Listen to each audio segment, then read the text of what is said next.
नमस्कार, news point लेकर हाजिर हूं मैं राजीव। तो दोस्तों, 2024 के लिए सेमीफाइनल माने जा रहे 5 राज्यों के विधानसभा चुनावों का आगाज आज से हो गया है और अब से अगले 8 महीने तक यानी अप्रैल मई 2024 तक पूरे देश में चुनावी माहौल ही रहेगा। और ऐसा अनुमान हम नहीं लगा रहे हैं बल्कि आप तमाम लोग जानते हैं कि अप्रैल मई और जून 3 महीना 2024 का बहुत गहमा गहमी वाला रहने वाला है। लेकिन ये जो नवंबर दिसंबर का महीना है ये भी गहमा गहमी वाला है।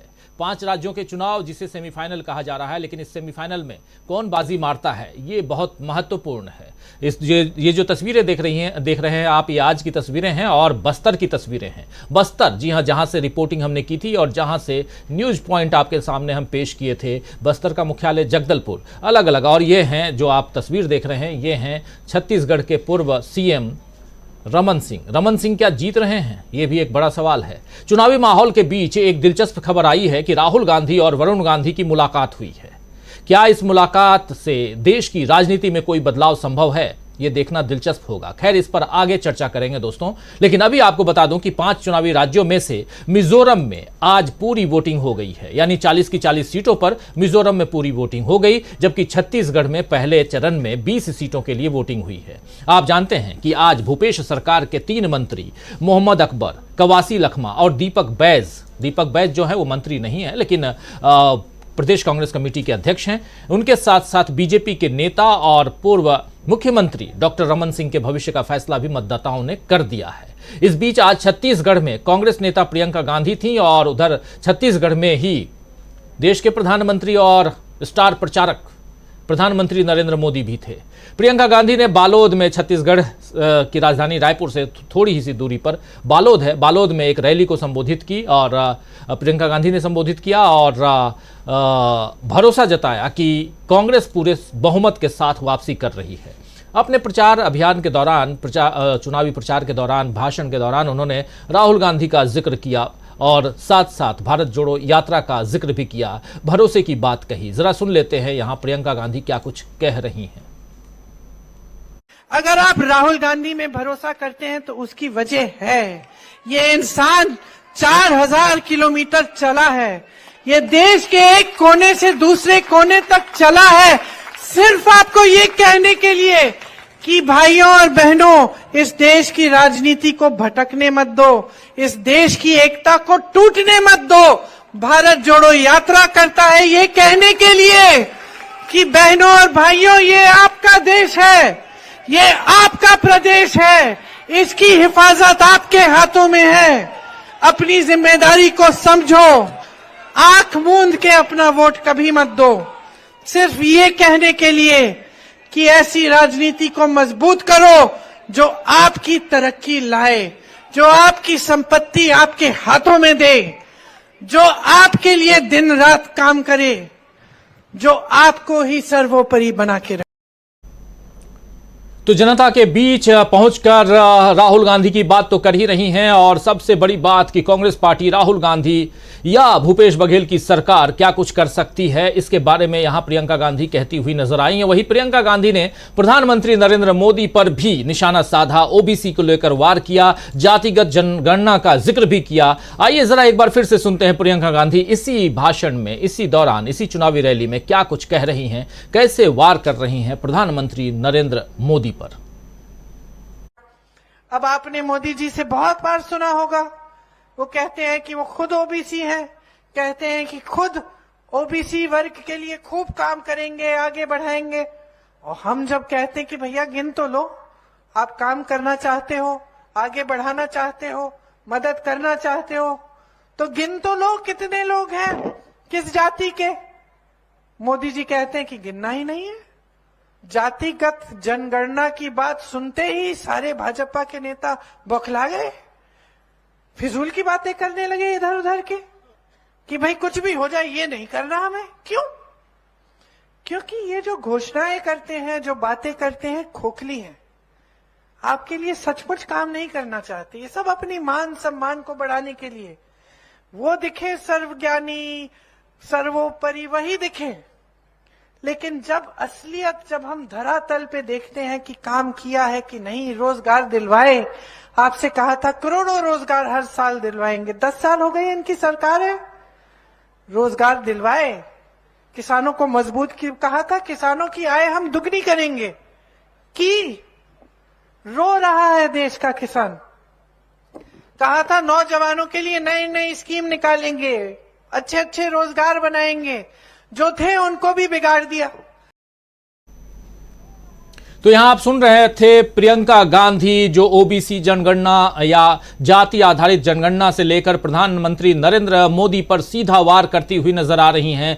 रोजगार यानी बेरोजगारी से लेकर के तमाम उन मसलों पे जो जनता के लिए जरूरी हैं, उन बातों को यहां रख रही हैं प्रियंका गांधी। तो प्रियंका गांधी थी छत्तीसगढ़ में, उसी छत्तीसगढ़ में प्रधानमंत्री नरेंद्र मोदी भी थे और नरेंद्र मोदी साहब जो हैं यहां से छत्तीसगढ़ से सीधे तेलंगाना पहुंचे और तेलंगाना में उन्होंने चुनाव प्रचार ही नहीं, रोड शो भी किया है और उन्होंने वहां पर कांग्रेस को ए बी नहीं बल्कि सी पार्टी कहा है, सी पार्टी।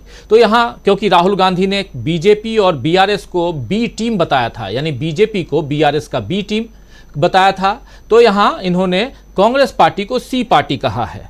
खैर, इसका मतलब है कि प्रधानमंत्री नरेंद्र मोदी खुद को बी पार्टी मानने लगे हैं, यानी अपनी पार्टी को। चलिए, बीजेपी और सी फॉर कांग्रेस, तो यहाँ बी है वहाँ सी है। अपने इस चुनावी सियासी दांव पेच में राहुल गांधी और प्रधानमंत्री नरेंद्र मोदी किसे बी कहते हैं किसे सी कहते हैं, ये आने वाला वक्त और क्लियर करेगा।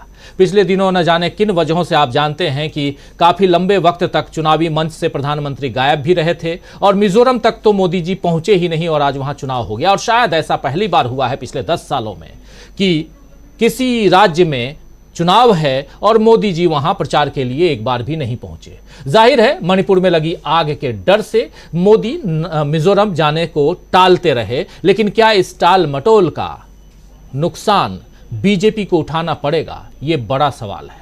बहरहाल, मोदी हो या अमित शाह हो, अब बीजेपी के नेता वापस अपने पुराने तरीके के प्रचार पर उतर आए हैं, जिसमें हिंदुत्व का राग है, कांग्रेस की बुराई है और जनता को यह समझाने की कोशिश है कि कांग्रेस तुष्टीकरण की राजनीति करती है। खैर, अपने अपने प्रचार का तरीका है दोस्तों और चुनावी रणनीति का तरीका भी है, लेकिन कांग्रेस और बीजेपी दोनों के लिहाज से एक खास खबर सामने आई है और वो ये खबर है जो पहले बता चुका हूं आपको, लेकिन उसको थोड़ा और विस्तार देता हूं कि केदारनाथ धाम में राहुल गांधी और वरुण गांधी की मुलाकात हुई है। आप जानते हैं कि राहुल निजी आध्यात्मिक यात्रा पर 3 दिनों के लिए केदारनाथ पहुंचे थे। यहां उनकी चाय और प्रसाद बांटते हुए फोटो भी वायरल हुई थी। आप ये देख रहे हैं, चाय पिलाते हुए, प्रसाद बांटते हुए वो ब्लू टोपी में राहुल गांधी दिखाई दे रहे हैं, साधु संतों को प्रसाद बांट रहे हैं। और एक ट्वीट भी इन तस्वीरों के साथ एक ट्वीट किया था अमित मालवीय। आप सब नाम तो सुने ही होंगे अमित मालवीय का। अमित मालवीय ने एक ट्वीट किया था जिसमें राहुल गांधी के सामने लोग मोदी मोदी चिल्ला रहे थे। ऐसा ट्वीट उन्होंने बताकर दिखाने की कोशिश कि देखिए राहुल गांधी को लोग ट्रोल कर रहे हैं, राहुल गांधी के सामने मोदी मोदी के नारे लगा रहे हैं।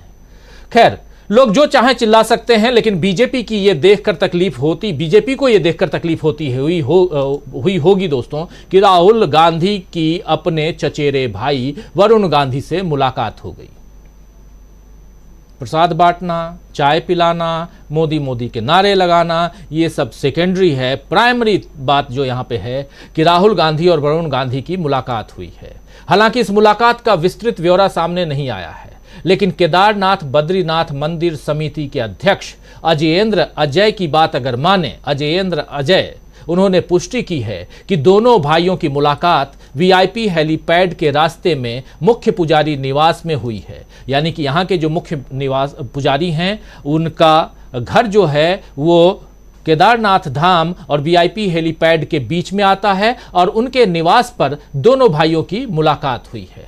दरअसल राहुल गांधी की तरह ही वरुण गांधी जो हैं वो भी केदारनाथ पहुंचे थे, लेकिन वरुण गांधी अपने पूरे परिवार के साथ केदारनाथ पहुंचे थे। और ऐसे में अगर राहुल गांधी से उनकी भेंट होती है तो इसमें कोई आश्चर्य की बात नहीं होनी चाहिए। मगर इस मुलाकात से अगर राजनीति में कोई बदलाव होता है तो फिर आश्चर्य करने के बहुत से कारण मिलेंगे, बहुत सी वजहें मिलेंगी।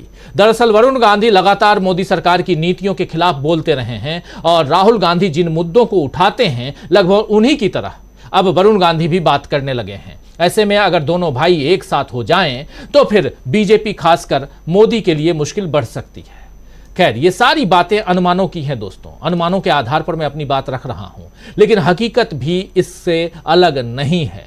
पांचों राज्यों में इस बार कांग्रेस मजबूत है, बीजेपी कमजोर नजर आ रही है। ऐसे में क्या मोदी की कांग्रेस विरोधी बातें, परिवारवाद और भ्रष्टाचार के नाम पर घिसे पिटे तरीके से कांग्रेस को घेरना क्या बीजेपी को बढ़त दिला पाएगा? ये बड़ा सवाल है कि आप उन्हीं तमाम घिसी पिटी बातों को लेकर आ रहे हैं, लेकिन आप चाहते हैं कि कांग्रेस की बढ़त को रोक पाएं। क्या यह संभव है?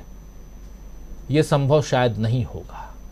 यह सवाल आपके सामने रख रहा हूं, लेकिन इन्हीं सवालों के साथ विधानसभा चुनाव में बड़ा उलटफेर, वो कौन सा उलटफेर है उसका राज भी हम आपको बताएंगे। प्रधानमंत्री नरेंद्र मोदी तेलंगाना पहुंचे हैं, लेकिन उस तेलंगाना में भी एक उलटफेर है, उसका जिक्र भी हम करेंगे।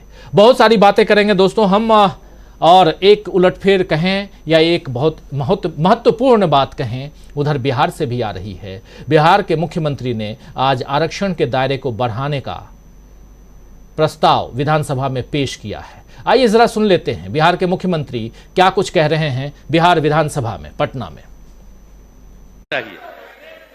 तो मेरा ये कहना है कि भाई जो 50% है तो कम से कम हम 65% कर दें, ताकि 22 से आगे तो 65% कर दिया जाए 50 की जगह पर। 10% सुनिए ना, 10% अपर कास्ट का पहले से है, तो 65 और 10 75, तो बचेगा 25। तो पहले 40 सबको फ्री था, अब 25 फ्री हो जाएगा। लेकिन बाकी का पिछड़ा और अति पिछड़ा की संख्या को भी कम से कम अब कुल मिलाकर के, और SC ST को जो 50 है उसकी जगह पर हम लोग 65 कम से कम कर दें, या आप लोगों से परामर्श है। चलिए आप भी। तो यहां पिछड़ा वर्ग, अति पिछड़ा वर्ग, आप सब जानते हैं कि बिहार में जाति आधारित जनगणना जो है उसको करवाया गया और उसके बाद उसको पब्लिक भी किया गया, सार्वजनिक कर दिया गया, और उस आधार पर बताया जा रहा है कि अब यहां आरक्षण के दायरे को बढ़ाना चाहिए।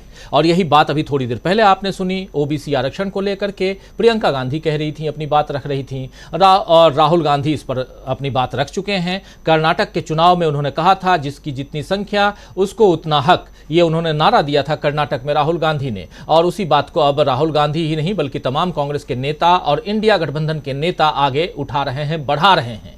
और साथ साथ इस चुनाव में, यानी 5 राज्यों के विधानसभा के चुनाव में, यह भी एक मुद्दा बन रहा है जो आने वाले समय 2024 के चुनाव यानी लोकसभा चुनाव में काफी भारी पड़ता हुआ दिखाई दे रहा है यह मुद्दा। क्योंकि अब अमित शाह और प्रधानमंत्री नरेंद्र मोदी भी दबी जुबान से ही सही, लेकिन ओबीसी आरक्षण और जाति आधारित जनगणना की बात करने लगे हैं। और इसीलिए तो मोदी जी कहते हैं कि मैं ओबीसी हूं। छत्तीसगढ़ में जाकर के अपने आप को साहू बताते हैं, बिहार में जाकर और उत्तर प्रदेश में जाकर खुद को तेली बताते हैं, और गुजरात में ओरिजिनली जहां से आते हैं वो बताते ही हैं। तो हर राज्य की अपनी अपनी सामाजिक संरचना है, और उस आधार पर प्रधानमंत्री अपनी बात रखते हैं और वोटर्स को लुभाने की कोशिश करते हैं।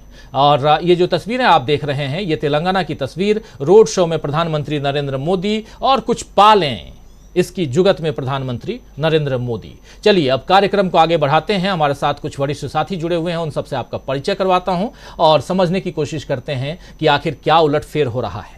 हमारे साथ इस वक्त देखिए 7 वरिष्ठ साथी जुड़े हुए हैं। हमारे साथ प्रोफेसर अखिल स्वामी जी जुड़े हुए हैं, हमारे साथ जुड़े हुए हैं संजय कुमार सिंह साहब, हमारे साथ जुड़े हुए हैं प्रोफेसर रविकांत जी, हमारे साथ प्रशांत टंडन जी जुड़े हुए हैं, अमलेंदु उपाध्याय जी जुड़े हुए हैं, हमारे साथ प्रमोद अग्रवाल जी जुड़े हुए हैं, और डॉक्टर दीपक पाचपोर जी जुड़े हुए हैं। आप सभी का स्वागत करता हूं, और स्वागत इस्तकबाल आप तमाम दोस्त साथी शुभचिंतक आप सबका जो अब तक जुड़ चुके हैं, जुड़ने वाले हैं इस कार्यक्रम में।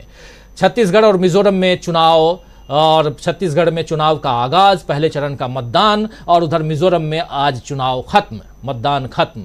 इसके साथ साथ आगे उलटी गिनती शुरू सरकारों की, जो सरकार अभी सत्ता सीन है, सत्ता पद पर बने हुए हैं जो मुख्यमंत्री, उनके लिए भी क्या जो वर्तमान मुख्यमंत्री हैं वो अपने पद को बचा पाएंगे, ये एक बड़ा सवाल है। लेकिन इन सवालों के बीच बहुत सारी बातें आप तक रख चुका हूं। पहले स्वामी जी आपके पास ही आना चाहता हूं, और कहां से शुरुआत आप करना चाहेंगे, क्योंकि बहुत सारे ऐसे मुद्दे मैं रख चुका हूं। देखिए, बिहार भी चले गए हम, छत्तीसगढ़ भी चले गए, मिजोरम और अलग अलग राज्यों में, तेलंगाना की तस्वीर आप देख लिए, और केदारनाथ धाम में दोनों भाइयों की मुलाकात भी आपने सुन ली।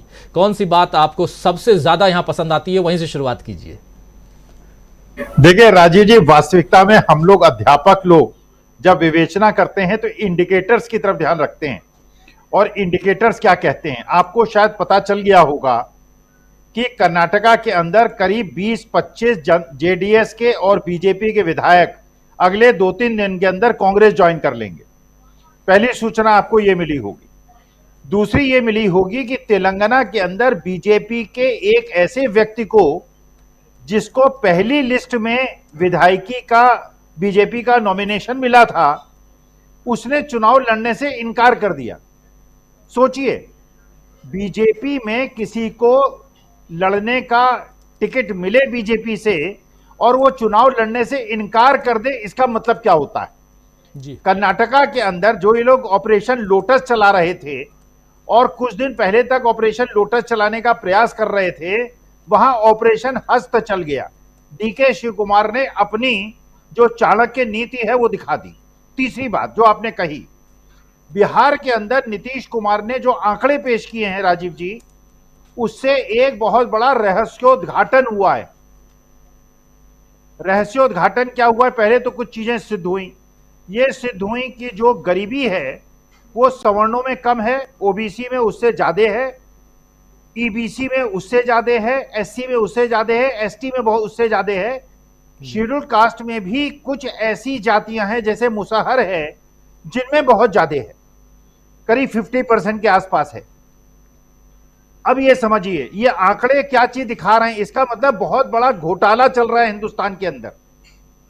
वो घोटाला ये है कि अगर 33.5% लोग बिहार के अंदर गरीबी रेखा के नीचे हैं और बिहार की स्थिति या महाराष्ट्र, कर्नाटका, आंध्र प्रदेश, तमिलनाडु से अगर कंपैरिजन करेंगे, गुजरात से जो महामहिम का और जो सर्वोपरि नेता प्रधान सेवक हैं उनका राज्य है, अगर 33.5% गरीबी रेखा से नीचे रहने वाले बिहार में हैं, तो पूरे इंडिया का एवरेज क्या होगा? अगर मोदी जी ये कास्ट सर्वे करा लेंगे और उनकी आर्थिक स्थिति का अध्ययन कर लेंगे, तो अगर पूरे हिंदुस्तान में मान लिया जाए कि 33.5% लोग गरीबी रेखा के नीचे हैं, तो देश के 60% लोगों को आप मुफ्त अनाज दे रहे हैं। इसका मतलब आप 33.5% तो ऐसे लोगों को मुफ्त अनाज दे रहे हैं जो गरीबी रेखा के नीचे हैं, बाकी आप अपने बूथ लेवल वर्कर्स को दे रहे हैं, आप जो अपने पन्ना प्रमुख हैं उनको दे रहे हैं,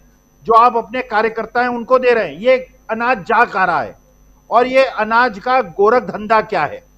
तो मुझे ऐसा लगता है आज ही सीबीआई को स्वतः संज्ञान लेके और सुप्रीम कोर्ट को इसका स्वतः संज्ञान लेके, जो बिहार के अंदर आर्थिक स्थिति का वर्गीकरण हुआ है और जो सामाजिक स्थिति का वर्गीकरण हुआ है, उसका स्वतः संज्ञान लेके इस चीज की जांच करानी चाहिए कि अगर हिंदुस्तान में गरीबी रेखा के नीचे, और कितने लोगों के राशन कार्ड कैंसिल हुए हैं पिछले 3 साल 4 साल के अंदर, इसका मतलब यह है कि राशन का फर्जी वितरण हो रहा है, ये इनके कार्यकर्ताओं को मिल रहा है, इसलिए इनके पन्ना में जो काम कर रहे हैं वो लोग काम कर रहे हैं।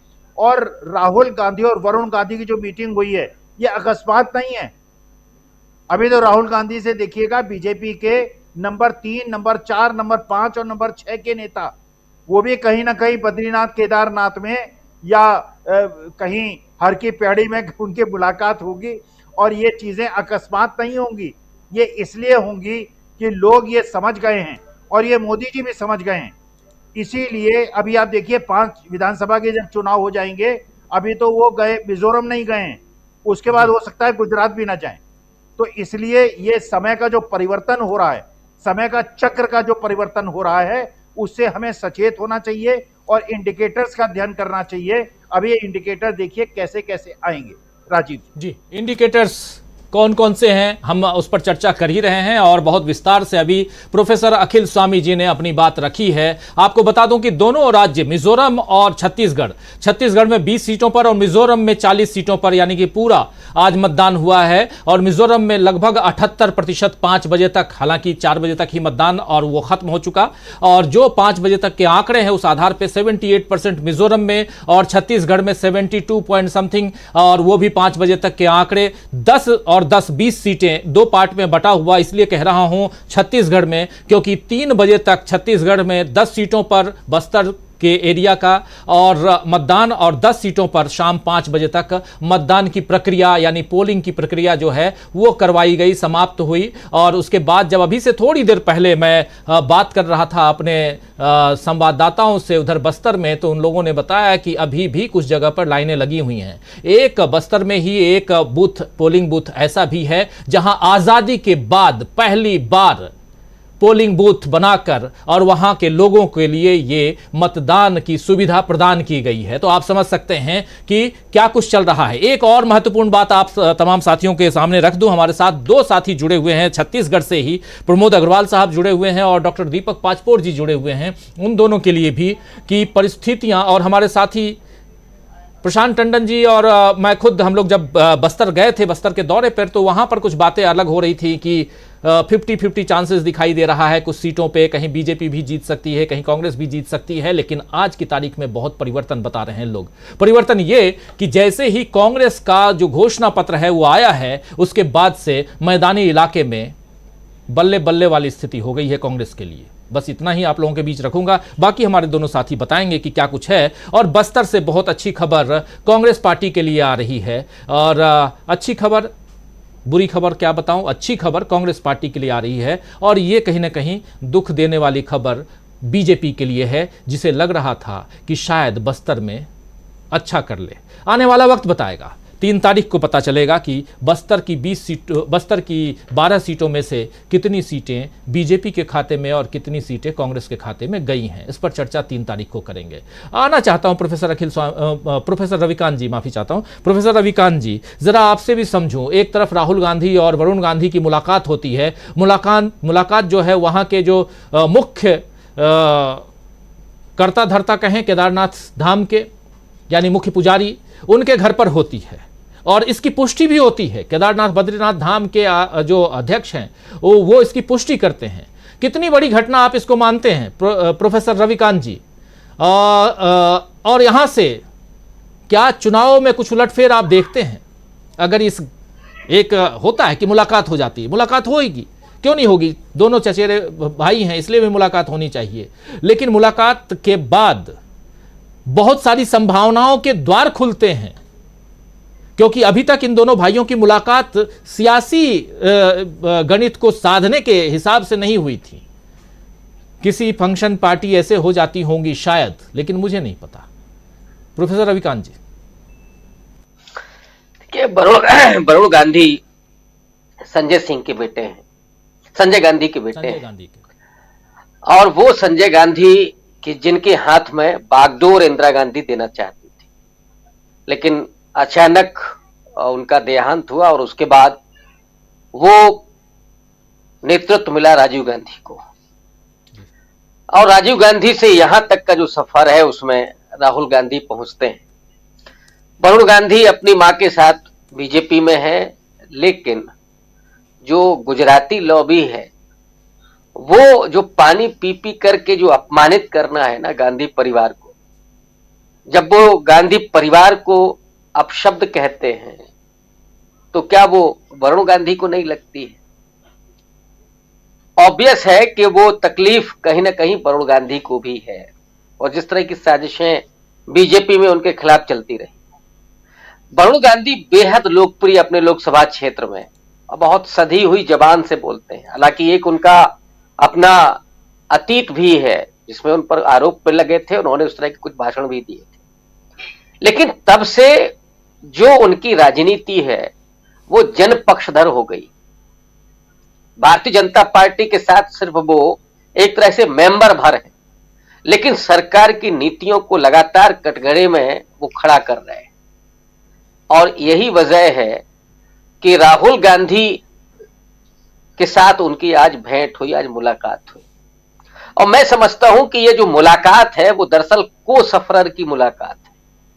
दोनों ही एक ही तरह से प्रताड़ित किए जा रहे हैं और गुजराती लॉबी का ये काम है। ये आज का नहीं है, ये पुराना है, जो आरएसएस जनसंघ से जुड़ा हुआ मामला है।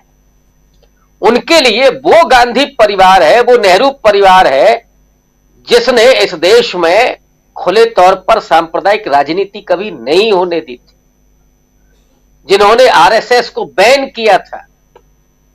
वो कांग्रेस पार्टी का नेहरू गांधी परिवार है। तो गुजराती जो लॉबी है वो तो पूरा यहां निकाल रही है। अब स्वाभाविक तौर पर वरुण गांधी और राहुल गांधी को एक साथ आना चाहिए। ये वक्त की नजाकत है, उसकी जरूरत है। और वरुण गांधी की अभी वहां पर आपको नहीं दिखता होगा कि उनकी जो काबिलियत है वहां कुछ वो प्रदर्शन कर पा रहे हैं, लेकिन अगर वो कांग्रेस पार्टी के साथ जुड़ते हैं, जो बहुत पहले कई बार इस पर चर्चा हो चुकी है, इसके संकेत मिल चुके हैं, विधानसभा चुनाव में भी इस तरह के संकेत मिल रहे थे कि वो कांग्रेस पार्टी के साथ जुड़ सकते हैं। लेकिन ये मुलाकात मुझे लगता है कि उन संभावनाओं को मजबूत बना रही। और अगर वरुण गांधी आते हैं कांग्रेस पार्टी में तो इन 5 राज्यों में अभी कुछ नहीं होने जा रहा, लेकिन आने वाले लोकसभा चुनाव पर बड़ा प्रभाव पड़ेगा। खास करके उत्तर प्रदेश में और पंजाब में इसका लाभ मिल सकता है कांग्रेस पार्टी को। और सिर्फ इन 2 राज्यों में लाभ का सवाल नहीं है, एक विश्वास भी डेवलप होगा लोगों का कि वो 2 ऐसे परिवार जो एक साजिश के तहत जो अलग किए गए थे, पार्टी में लिया गया, फिर अपमानित किया गया। राहुल गांधी जब ये कह रहे हैं कि भारत जोड़ो, तो उस भारत जोड़ो में भी परिवार भी आते हैं। तो उन परिवार को अगर जोड़ पाते हैं राहुल गांधी और ये अगर बनता है, तो मुझे लगता है कि देश के लोगों के लिए भी एक सुखद संदेश होगा और इसका लाभ विपक्ष की राजनीति को मिलेगा, कांग्रेस पार्टी को मिलेगा और एक मजबूत नैरेटिव भी बन सकता है। बिल्कुल, एक मजबूत नैरेटिव। दोनों भाइयों की मुलाकात, उसका विश्लेषण कर रहे थे यहाँ प्रोफेसर रविकांत जी, और इसके क्या और मायने हो सकते हैं आने वाले समय में, उस पर हम चर्चा आगे भी करते रहेंगे। लेकिन ये एक बड़ी घटना मानी जा सकती है, क्योंकि राहुल गांधी और वरुण गांधी की मुलाकात केदारनाथ धाम की यात्रा पर होती है और वहाँ के जो मुख्य पुजारी हैं उनके घर पर होती है, जिसकी पुष्टि ऑलरेडी हो चुकी है, इसीलिए ये बात कह रहे हैं। लेकिन इस मुलाकात में क्या बात हुई और ये बात कहाँ तक आगे जाएगी, ये सब अभी पर्दे के पीछे, यानी रहस्य बरकरार है। इस रहस्य से जब पर्दा उठेगा तब हम आप तक जरूर पहुंचाने की कोशिश करेंगे। लेकिन सबकी निगाहें टिकी हुई हैं कि आखिर बीजेपी से बड़े बड़े नेता, उनका मोह भंग क्यों हो रहा है। सुब्रमण्यम स्वामी लगातार हमलावर हैं मोदी सरकार पर और पर्सनली मोदी जी पर। पिछले दिनों तो उन्होंने निजी जीवन पर भी, मोदी जी के निजी जीवन पर भी एक ट्वीट कर दिया था। तो बहुत कुछ ये मोह भंग वाली बात, और जो अभी प्रोफेसर रविकांत जी से पहले प्रोफेसर अखिल स्वामी जी जो अपनी बात रख रहे थे, उसमें बहुत सारी बातों की पुष्टि भी हो रही है, जिसे यहां तक मैं आप तक पहुंचा रहा हूं। जरा आना चाहता हूं प्रशांत टंडन जी आपके पास। छत्तीसगढ़ में बाजी मारती हुई कांग्रेस पार्टी बताई जा रही है और छत्तीसगढ़ में ही प्रियंका गांधी आज गरज रही थी। उनका जो पहला भाषण आपने सुना या दूसरा भाषण, जो भी भाषण था, उन भाषणों में अगर देखें तो कहीं ना कहीं वो आत्मविश्वास दिखाई दे रहा था। आप और हम साथ साथ थे, भूपेश बघेल की यात्रा को भी हम लोगों ने कवर किया था। आप याद कीजिए कि कितना कॉन्फिडेंट थे भूपेश बघेल भी, कितने कॉन्फिडेंट वहां जितने आप कांग्रेस के नेताओं से मिले उन लोगों को आपने देखा। और क्या वही रिफ्लेक्शन आज नजर आ रहा है? क्या इस रिफ्लेक्शन को कांग्रेस आगे बढ़ाती हुई नजर आ रही है? अभी तो मात्र 20 सीटों पर यहां मतदान हुआ है, लेकिन मिजोरम में भी कहा जा रहा है कि कांग्रेस बहुत मजबूती के साथ आगे बढ़ रही है। हम लोगों का ओपिनियन पोल भी कल आया, उसमें भी कांग्रेस नंबर 1 पोजीशन पर है। क्या कुछ कहेंगे आप, और यहां से कैसे आप उलटफेर की तरफ बढ़ते हुए आपको दिखाई देता है पूरी की पूरी सियासत में, और खासकर 2024 की तरफ हम बढ़ते हैं, देखते हैं तो? राजीव जी, जब पहला खेप का चुनाव आज हुआ मतदान, तो 2024 के राजनीति की पूरी बिसात जो है वो सामने आ गई है। जिस इंडिकेटर्स की बात अभी प्रोफेसर अखिल स्वामी कर रहे थे उसको मैं अभी विस्तार से रखूंगा, लेकिन बात आपने छत्तीसगढ़ से शुरू की है और छत्तीसगढ़ में वही हो रहा है जो कर्नाटक में बजरंगबली ने किया। प्रोफेसर अखिल स्वामी कुछ दिन पहले कह चुके इस बात को। वहां पे महादेव ऐप उल्टा पड़ता दिखाई दे रहा है। जी। पहले दिन की पोलिंग में भी जो ईडी वहां पे ईडी की एंट्री हुई उसका असर उल्टा पड़ता दिखाई दे रहा है। अब तक के जो रुझान या इंडिकेटर्स वहां से मिल रहे हैं, अब वो मशीन खुलेगी और 3 दिसंबर को क्या होगा वो हम देखेंगे। लेकिन मुझे लगता है राजीव जी कि आपका जो सर्वे है वो सर्वे भी हो सकता है कि ज्यादा कंजर्वेटिव साबित हो जाए जिस तरीके से आज वहां पोलिंग हो रही है। एक बात। दूसरी बात की जो इंडिकेटर्स की बात है, देखिए 2 बहुत महत्वपूर्ण चीजें मैं यहाँ पे रखना चाह रहा हूँ। एक, आज बिहार में जातिवार सर्वे की रिपोर्ट के दूसरा अंश भी रख दिया गया और बिल्कुल पानी की तरह साफ हो गया कि जिनके लिए योजनाएं बनती हैं, जिनके नाम पर वोट मांगे जाते हैं,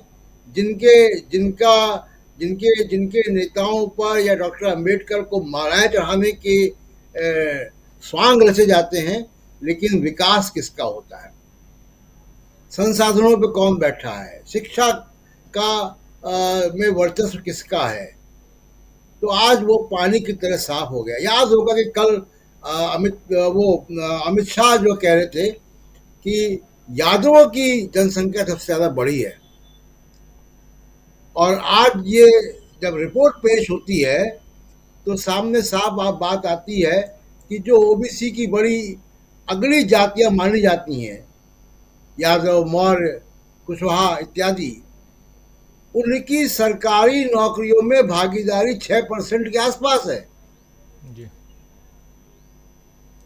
तो इस यहां से मंडल 2 शुरू होता है। आज सामाजिक न्याय की राजनीति जो राहुल गांधी अब राष्ट्रीय स्तर पर कर रहे हैं,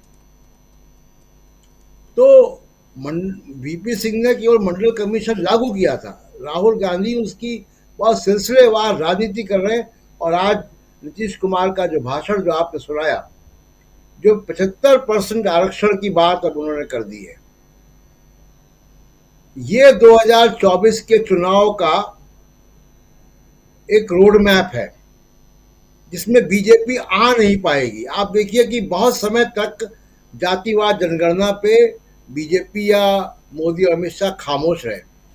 उसके बाद कल परसों से बोलना शुरू किया और हमला किया जातिवाद जनगणना पे।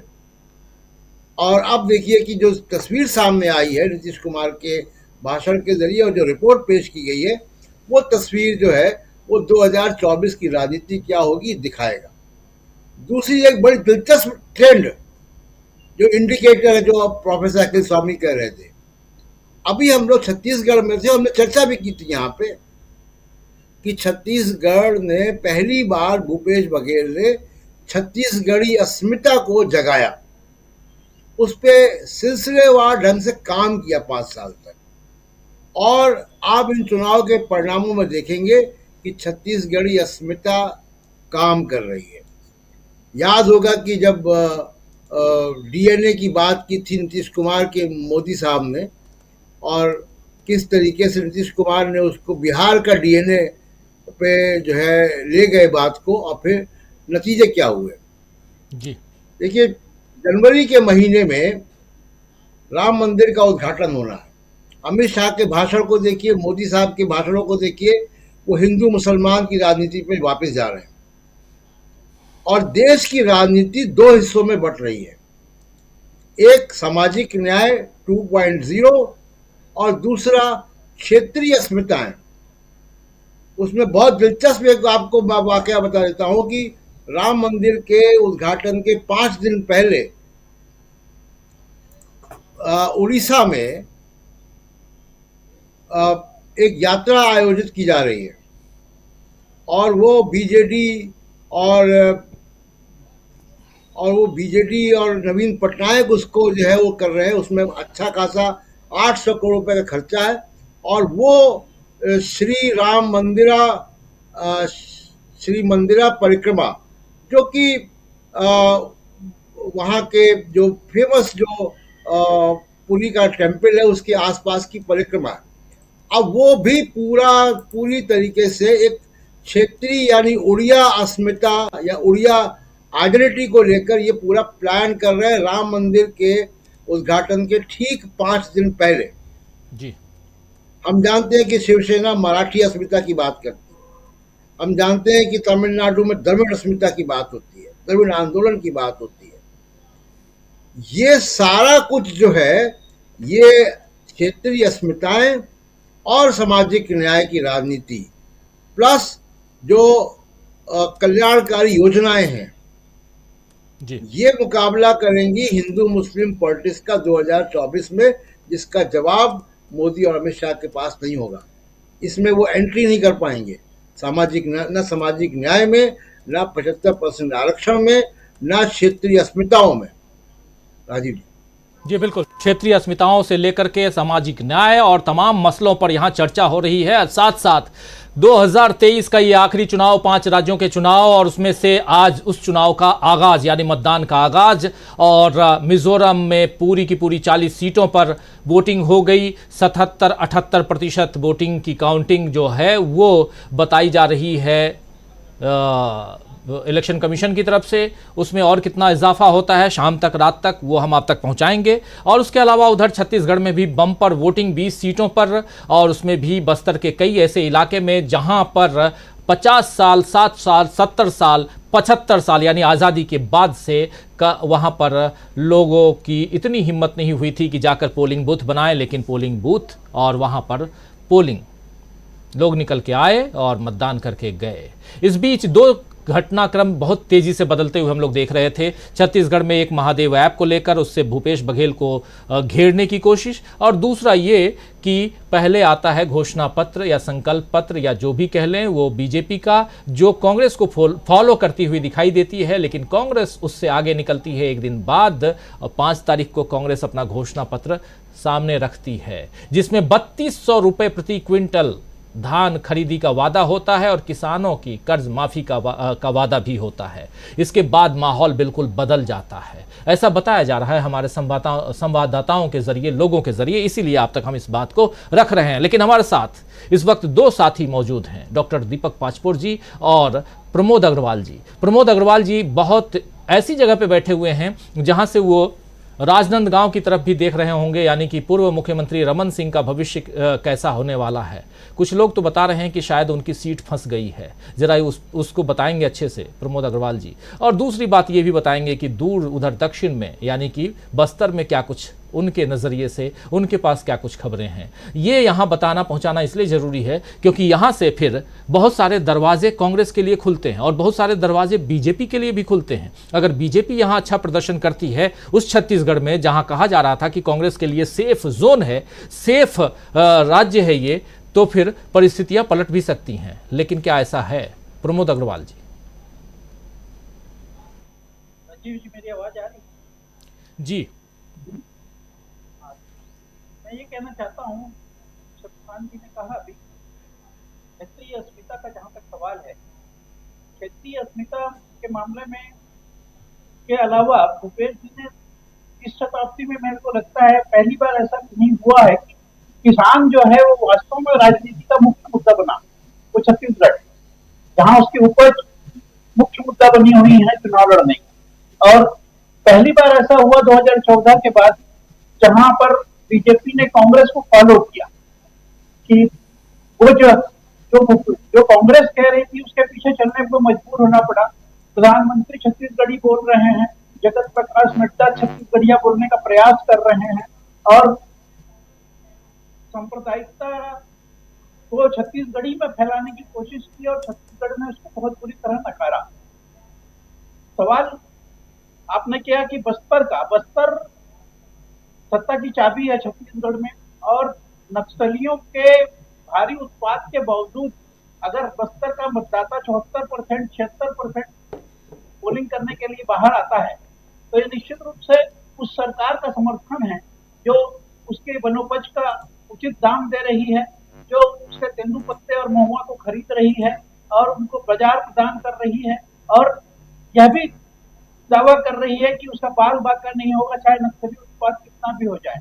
आज ऐसा शायद पहली बार हुआ है बस्तर में कि मतदान के दिन कोई मौत नहीं हुई, अन्यथा नक्सली हमले होते रहते थे, मतदान पार्टियां लूटी जाती थी। रमन सिंह के लिए आपने कहा कि सीट फंसी हुई है, तो मैंने पिछले बार भी आपको कहा था जब मैंने दौरा किया था राजनांदगांव का, रमन सिंह पहली बार आपकी आवाज बहुत रुक रुक के आ रही है। मैं थोड़ा कहूंगा अपनी तरफ से कि प्रोडक्शन टीम से कि जरा आपको गाइड करें कि कैसे आपकी आवाज बाकी हमारे तमाम साथियों की जैसे आवाज आती है वैसे आए, ताकि हमारे तमाम दर्शकों को भी सुनने में, मुझे भी सुनने में थोड़ी परेशानी हो रही है। आवाज आपकी कट रही है। बहुत इंपॉर्टेंट बातें आप कह रहे हैं बस्तर को लेकर के। राजनांदगांव इसलिए इंपॉर्टेंट है क्योंकि पूर्व मुख्यमंत्री रमन सिंह जी वहां से चुनाव लड़ रहे हैं और अपने भाग्य को आजमा रहे हैं।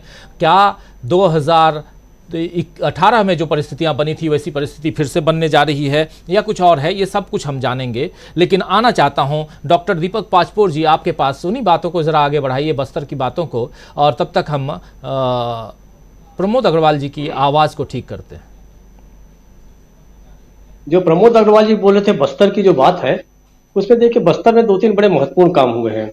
पिछले कुछ समय पहले केंद्र सरकार ने एक नियम लाया था जिसमें वन अधिकार पट्टे जो हैं वो आदिवासियों को दिए जाएंगे। राजू जी, पूरे देश में इसका सबसे बढ़िया इंप्लीमेंटेशन अगर कहीं हुआ है तो छत्तीसगढ़ के अंदर हुआ है। वहां पर लोगों को उनके निजी भी वनाधिकार दिए गए और सामूहिक भी दिए गए। उसका काफी अच्छा उसका नतीजे आए हैं और लोगों ने वहां पे खेती बाड़ी करके जो आदिवासी मूल रूप से वनोपजों पे जीवित रहते थे, उन्होंने साथ में ये काम भी शुरू किया है कृषि के लेके। दूसरा एक बहुत महत्वपूर्ण काम वहां पर जो हुआ है वो है, आपको पता है कि नगर नार का जो प्लांट था जो कभी टाटा ने ले रखा था, उसकी वो चूंकि वहां पे कोई प्रोजेक्ट लंबे समय तक नहीं लगाया गया, तो वो जमीन भूपेश बघेल सरकार ने वापस ली और उन आदिवासी मालिकों को लौटा दी गई वो जमीनें कि आप अगर इसके ऊपर खेती करना चाहे तो कीजिए और अगर किसी नए प्रोजेक्ट आता है तो उसको दीजिए। तो ये जो बड़े काम हुए, और इसके अलावा आपको पता ही है कि पहले 7 या 8 तरह के जो कुल वनोपज होते थे उसको सरकार खरीदती थी न्यूनतम समर्थन मूल्य पे, एमएसपी पे। अब वो जो है 50 से अधिक जो प्रोडक्ट्स है जिस पर जो आदिवासी जीवित है या कलेक्ट करता है और उसको बेचता है सरकार को, इससे भी उसकी आर्थिक स्थिति सुधरी है। तो इस तरीके से वहां पर जो एक बड़ा बुनियादी फर्क आया वहां के लोगों के जीवन में, वो मुझे लगता है कि निश्चित रूप से वो भी एक वहां पर काम करना चाहिए। अब देखना यह है कि वहां पर जो धर्मांतरण वाला जो मुद्दा है, जिसको भारतीय जनता पार्टी, विश्व हिंदू परिषद और बाकी उनके जो अनुषंगिक संगठन है वो फैलाने की बात कर रहे हैं, तो उसका कितना असर हो पाता है ये देखने वाली बात है। लेकिन मुझे ऐसा लगता है कि इसका बहुत असर इसलिए नहीं होगा कि आर्थिक रूप से जब सशक्तिकरण होता है तो बाकी चीजें जो होती हैं, बाकी चीजें जो है बुनियादी रूप से उसको एक तरह से दरकिनार हो जाती हैं वो चीजें। तो मुझे ऐसा लगता है उसका फर्क पड़ेगा। और बस्तर के साथ साथ बाकी भी जो मैदानी इलाके में है, जैसे जैसे चुनाव होगा, मुझे लगता है दूसरे मुद्दे भी हम काम करेंगे। तो भूपेश बघेल इस समय एडवांटेज में दिख रहे हैं। वो अपने कामों के कारण लग रहे थे कि भूपेश बघेल ने पिछले 5 सालों में 3-4 मोर्चों पर बड़ी लड़ाइयां लड़ी हैं। एक तरह से उन्होंने अपना संगठन मजबूत किया, संगठन पे पूरा का पूरा उन्होंने इस तरीके से उसको मोबिलाइज किया और उसको एनर्जाइज भी किया है। इसलिए आज वो भारतीय जनता पार्टी की जो 15 साल की सरकार है उसको उखाड़ फेंके थे। और इसके अलावा विकास के काम के अलावा एक और बड़ी लड़ाई भूपेश बघेल जो लड़ रहे हैं वो है उनके ऊपर जो व्यक्तिगत हमले हो रहे हैं। उन हमलों के खिलाफ देखिए पूरे देश में कोई भी व्यक्ति इस कदर नहीं लड़ रहा है। उसके भूपेश बघेल के बहुत सारे लोगों के ऊपर शिकंजा कसा गया है, महादेव ऐप वगैरह जो मामला है। लेकिन मुझे लगता है कि बहुत ज्यादा इसलिए काम कारगर नहीं होगा कि जिस तरीके से कर्नाटक में बजरंग बली और बजरंग दल को जो जोड़ने की कोशिश की गई थी, वैसे ही छत्तीसगढ़ में अब लोगों के सामने स्पष्ट है कि महादेव भगवान जो है, ईश्वर वो अलग है और ये महादेव ऐप जो है ये जुआ खिलाने वाला एक खेल है, सट्टेबाजी है। तो मुझे ऐसा लगता है कि छत्तीसगढ़ की जनता इतनी तो समझदार होगी ही कि वो सट्टेबाजी और ईश्वर में अंतर देख रही होगी। तो मुझे ऐसा लगता है कि बहुत ज्यादा इसका फर्क नहीं पड़ेगा। भूपेश बघेल नो डाउट उन्हें चैलेंज मिल रहे हैं, बहुत सारे मोर्चों पे मिल रहे हैं, लेकिन अभी भी वो मजबूत है, ऐसा मुझे लगता है। राजीव जी। जी, भूपेश बघेल मजबूत हैं और छत्तीसगढ़ पर केंद्रित बात बता रहे थे। यहाँ डॉक्टर दीपक पाचपोर जी और हमारे साथ प्रमोद अग्रवाल जी भी जुड़े हुए हैं। उनकी बात हम तक अच्छे से नहीं आ रही थी, इसलिए उनको रोका है। ज़रा मुझे प्रोडक्शन साइड से जैसे बताएंगे फिर मैं उनके पास आता हूं, लेकिन एक बार जल्दी से आना चाहता हूं फिर से प्रोफेसर अखिल स्वामी जी के पास, फिर संजय कुमार सिंह साहब आपके पास आता हूं। स्वामी जी, बहुत सारी बातें यहां हो रही हैं, लेकिन एक इंपॉर्टेंट बात यह है कि जो हिंदुत्व का मुद्दा हो, धर्मांतरण का मुद्दा हो या धर्म के इर्द गिर्द रखने वाली बात हो, जहां हिंदू को या हिंदुत्व को जो भी कह लें, हिंदुत्व का नारा देती रही बीजेपी, इन सब को अपनी झोली में डालने की जो कोशिश होती रही है, क्या वो समय अब लगता है कि खत्म हो चुका है? एक तरफ विकास की बात होती है और दूसरी तरफ आप ऐसे सांप्रदायिक मुद्दों को और ऐसे ध्रुवीकरण के मुद्दों को सामने रखते हैं। क्या अब यहाँ से हम ये भी सोचें समझें कि इन मुद्दों की उल्टी गिनती भी शुरू हो चुकी है?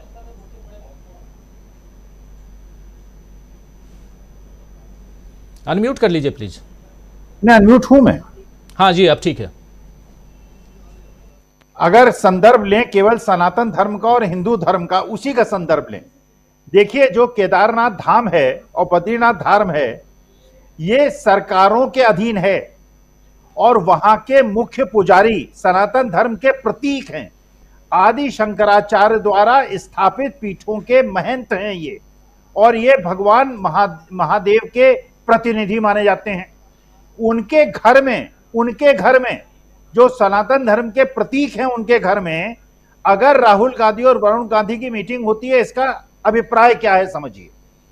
और वहां की जो मंदिर समिति है उसके अध्यक्ष किसकी घोषणा करते हैं, इसका मतलब यह है कि जो सनातन धर्म और हिंदू धर्म के पीठाचार्य हैं, जो वहां के पीठों के अध्यक्ष हैं, वो ये मान गए हैं कि अगर सनातन धर्म को अक्षुण्ण रखना है, अगर हिंदू धर्म को जैसे सनातन काल से चला आ रहा है, सनातन काल तक इसको चलना है, तो इसको वही लचीलापन, वही प्रेम और सद्भाव लेके चलना पड़ेगा जो स्वामी विवेकानंद ने कहा था और भगवान श्री राम और कृष्ण ने जिसकी प्रेरणा हमको दी थी।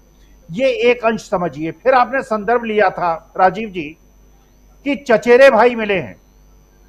आप जरा पता चलाइए, मौसेरे भाई भी मिले होंगे और मौसेरे भाइयों की भी मीटिंग हुई होगी। यहाँ चचेरे भाइयों की मीटिंग हुई, वहां मौसेरे भाइयों की मीटिंग हुई होगी। और आज जो राहुल गांधी ने कहा, आज तोता बहुत परेशान होगा, क्योंकि तोते को यह समझ में आ रहा है कि, और ईडी के जो पदाधिकारी हैं आज उनको भी समझ में आ रहा होगा। आपको पता होगा राजीव जी, जो बघेल साहब के खिलाफ ये महादेव ऐप की घटना शुरू हुई, इस कंपनी का रजिस्ट्रेशन 2017 में हुआ है और 2017 में जब बीजेपी की सरकार थी, इसके बाद जो ये महादेव ऐप के प्रमुख कार्याधिकारी हैं, इनकी दर्जनों फोटो बीजेपी के मुख्यमंत्री के साथ हैं, केंद्रीय मंत्रियों के साथ हैं, बड़े बड़े नेताओं के साथ हैं, और उनकी एक भी फोटो कांग्रेसी नेताओं के साथ अमित मालविया कोशिश करके भी नहीं ढूंढ पाए। इसका मतलब यह है कि ये जो महादेव ऐप है, इसको अगर प्रोत्साहित किया गया, इसको अगर बढ़ाया गया, तो इसको बढ़ाया उस सरकार ने जो 2017 में सत्ताधीश थी, जो सत्ता में थी।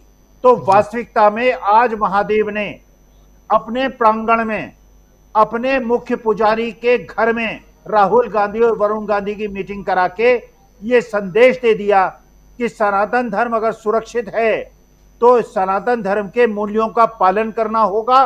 और राजीव जी, आप जानते हैं महादेव, मैं तो काशी हिंदू विश्वविद्यालय का पढ़ा हुआ हूं, महादेव और सती, महादेव और पार्वती, ये जो अर्धनारीश्वर रूप और ये जो उन्होंने प्रज्वलित किया था, तो भगवान महादेव हमेशा ये चाहते हैं पति पत्नी बगल बगल विराजें। अगर पत्नी बाम अंत में ना विराजे तो वो पुरुष सनातन प्रेमी हो नहीं सकता। तो सनातन धर्म के मुख्य पुजारी ने भी ये संकेत दे दिया, ये इंडिकेट कर दिया, ये इंडिकेटर दे दिया कि सनातन धर्म को आगे अगर बढ़ाना है तो प्रेम और सद्भाव के रास्ते से ही बढ़ाना होगा। जी बिल्कुल। प्रेम और सद्भाव, ये तो हर समय इसकी ज़रूरत होती है, चाहे परिवार चलाना हो, चाहे देश चलाना हो, चाहे आपके खुद के रिलेशनशिप को आगे बढ़ाना हो, हर जगह प्रेम और सद्भाव की ज़रूरत है। और राजनीति में भी ऐसे ही प्रेम सद्भाव की ज़रूरत हमेशा रही, लेकिन अब सब एक दूसरे पर पलटवार करते हुए दिखाई देते हैं। प्रियंका गांधी भाषण दे रही थी आज, उधर प्रधानमंत्री नरेंद्र मोदी कांग्रेस को कोसते हुए नजर आ रहे थे, उधर भी वार पलटवार। प्रियंका गांधी की एक बाइट और सुनाना चाहता हूं। आज जब प्रियंका गांधी छत्तीसगढ़ में थी तो क्या कुछ कह रही थी, अभी 2 बातें आप सुन चुके हैं, जरा तीसरी बात उसको भी सामने जल्दी से ले आइए और चर्चा आगे बढ़ाते हैं। सीधा पहुंचना चाहता हूं इसके बाद संजय कुमार सिंह साहब के पास। आज आपको मालूम है छत्तीसगढ़ में सबसे कम बेरोजगारी का दर है। भाजपा के प्रदेशों में इतनी बुरी हालत है कि मैं सोचती हूँ कि किस मुंह से वोट मांगते हैं ये लोग। मध्य प्रदेश में 3-3.5 सालों से इनकी सरकार ने 21 रोजगार दिए हैं। 2100 नहीं, 21,000 नहीं, 21 रोजगार। यहां पे बेरोजगारी का दर पूरे देश में सबसे कम छत्तीसगढ़ में है। आप सोचिए कि किस मुंह से ये वोट मांगने आते हैं।